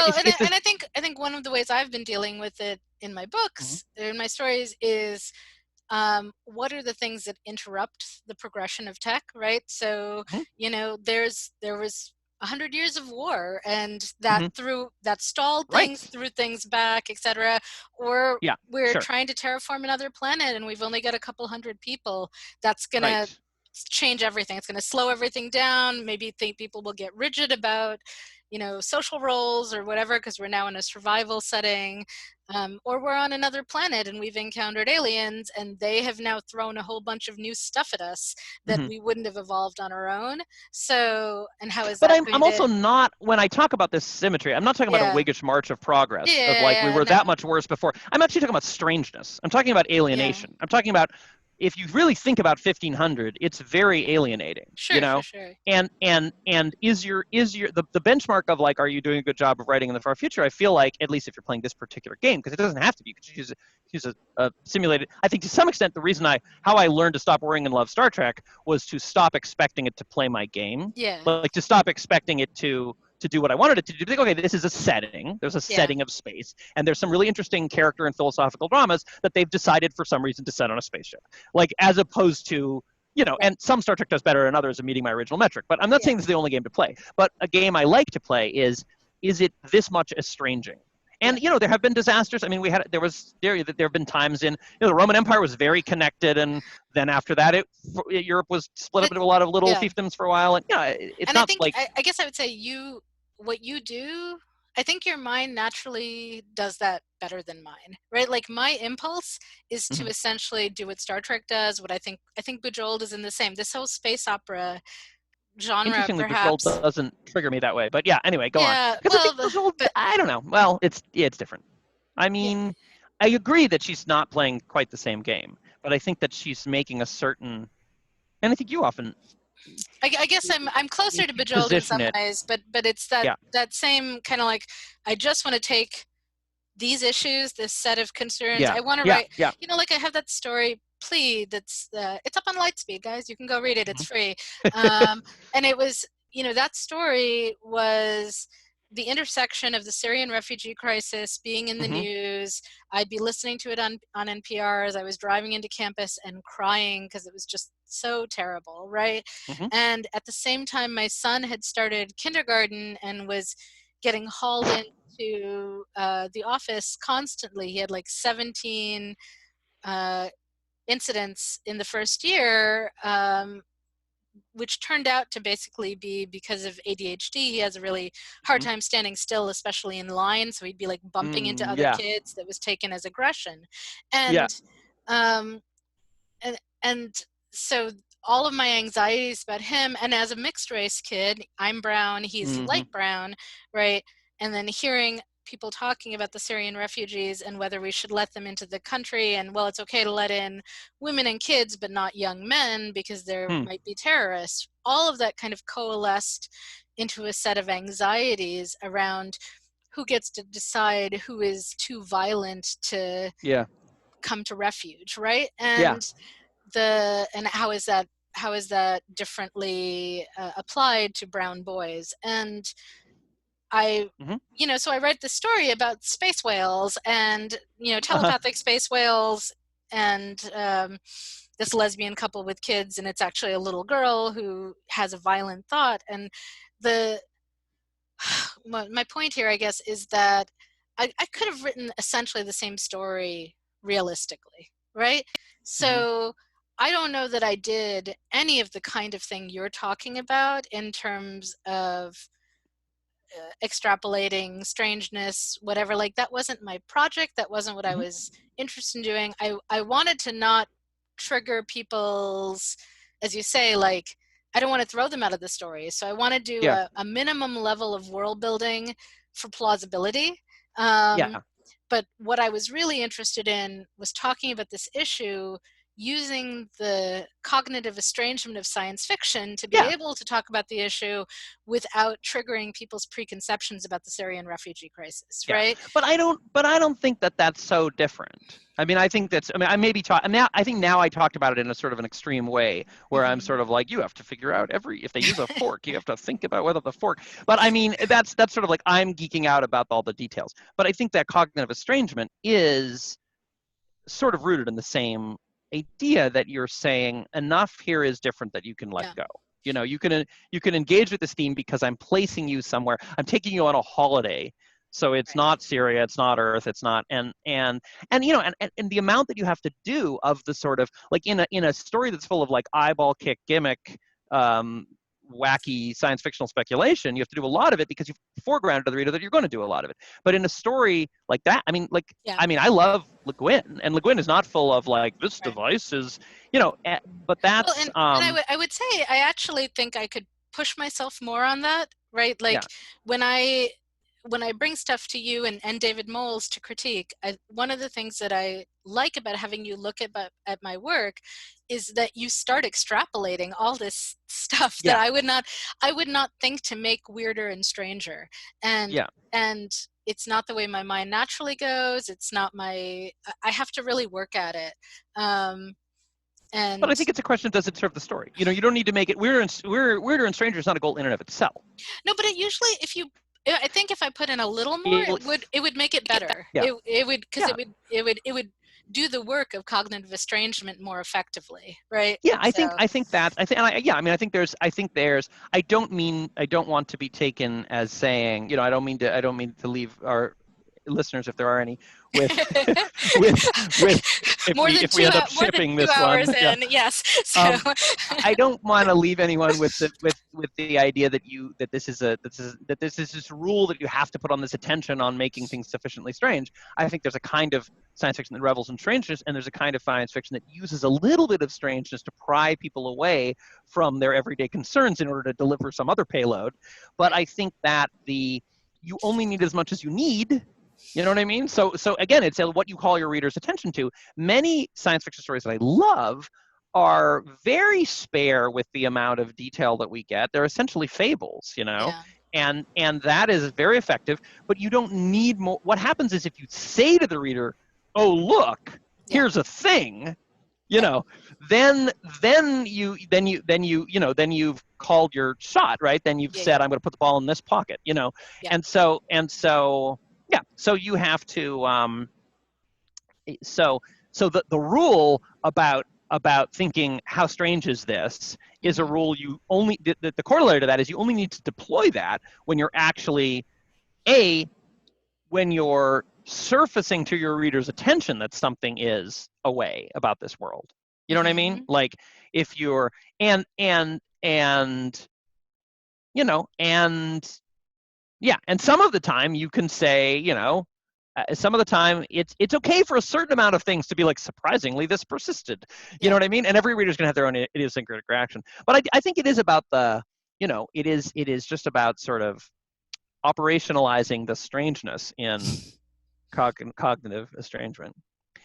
All right, I think we should wrap. I think I feel like I told Darius an hour and a half, so he has very kindly stuck around for more than 2 hours now. So thank you, Darius. I know. We didn't have our section, our segment on, Darius Ask Darius, or Darius Ask. We'll add that. We're gonna add that. We can add that next time. We can do a quick one. So Darius, you've now learned a lot about me and Ben, and you've heard a whole bunch of science fiction stuff. Darian is an aspiring science fiction writer himself. Is there anything out of this episode, or aspiring writer, general writer? Okay, writer.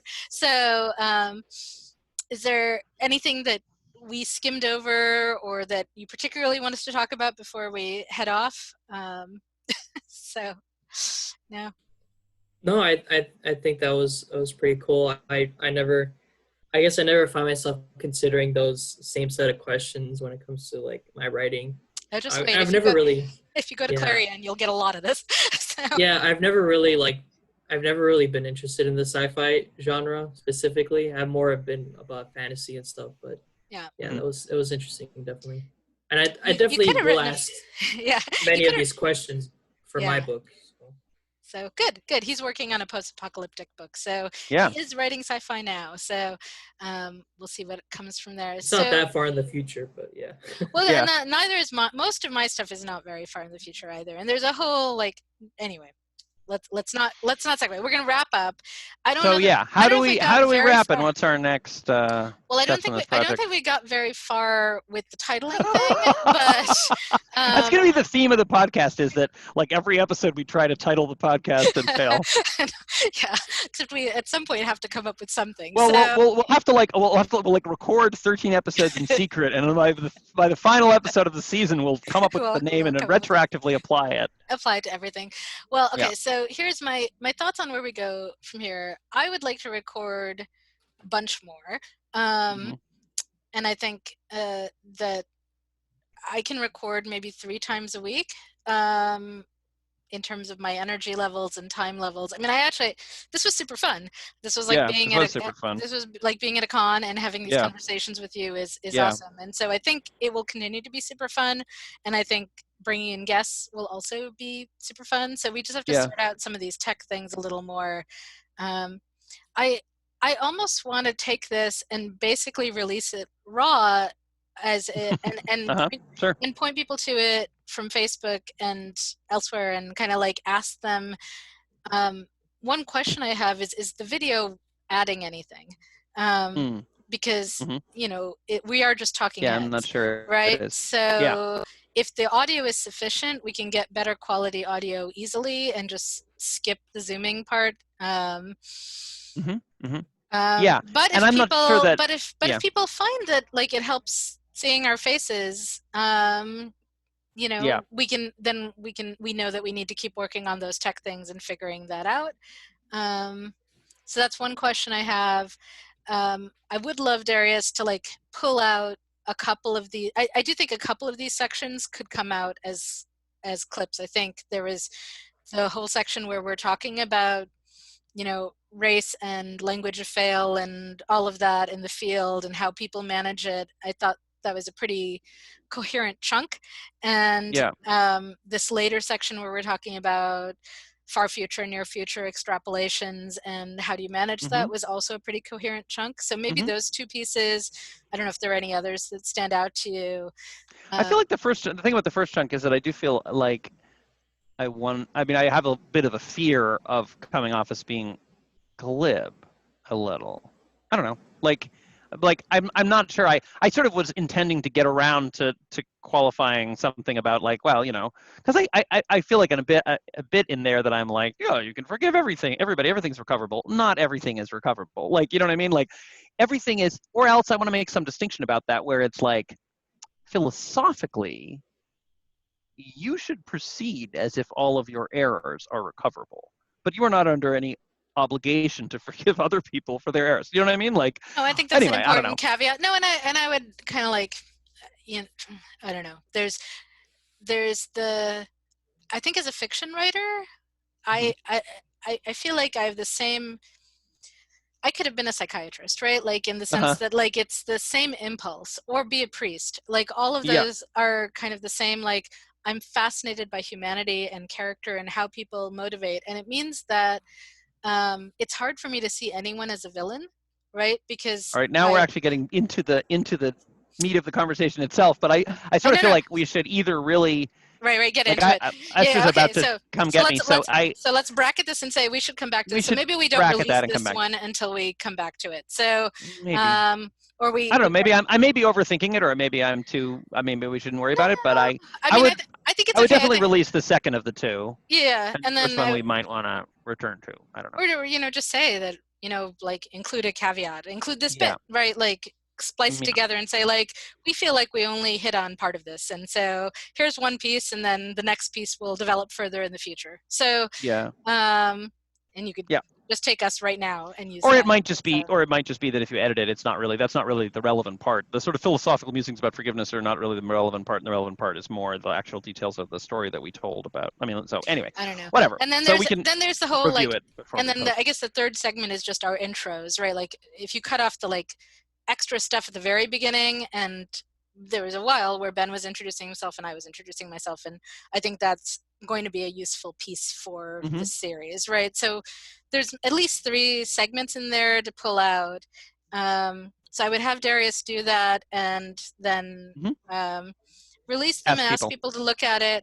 But I think you and I can also just keep recording. I don't think we need to have a title yet. If you have title ideas, well, perhaps next time we should be somewhat. We had sort of introductions to do. Perhaps next time we should be disciplined about titling is thinking so about the title. Hard though. Like I have a really tough time with it. Well, maybe you should put it out there and have people title it. Is the other thing. You might as well just crowdsource the title, and that works well given your empire. Well, it's always unclear how much of it Facebook will show to people, but that's a separate question. So, all right, so we should let you go. Should let me go. We should set up times to do this again. So I was going to respond to the 3 times a week. I don't know. Like I find this extremely. Here's the thing. I find this extremely fun and invigorating, and it does feel like being at a con, and it does feel like nourishing social time, which I'm not surprised by because I love you, but I'm also like pleased that that's true as it is even over Zoom, because sometimes it feels, stilted or whatever. I don't know if it's 2 hours each time. I don't know if it's going to fit in my week. Like this is a great time. Like this Sunday, this is Sunday, 5 p.m. for me is when we started this call. Yeah. That's kind of perfect. Like, I mean, it's cutting into a certain amount of work that I would get done, but it's not. It's pretty easy. So I'm pretty flexible. Time. I don't know. So my time is very. But anyway, so. Yeah. Well, time zone wise, it's like this is any later than this, and it's any earlier than this, and it's you having to get up a lot pretty early, and any later than this, and it's dark out where I am. Which is okay, but so I don't mean time zones. I just mean like in terms of my summer projects. Like my semester is ending. Yeah. Okay. Yeah. In the next couple of days, I'm handing in grades. I then have 4 months, and I have various projects. This is one of them. Doing the magazine, Serendip magazine, developing that is one of them. Doing more cooking things is one of them, and then writing. And like that's my life. And so I think it sounds like you have more constraints in terms of how much time you can give to this. So I'm happy to work around what you have. Esther's calling me, so why don't we figure out let's figure out by email like the next time. Okay? And I think probably let's keep doing this, definitely. Okay. Good. More. Yay. All right. Thank you, Darius. Okay, more soon. Bye. Bye.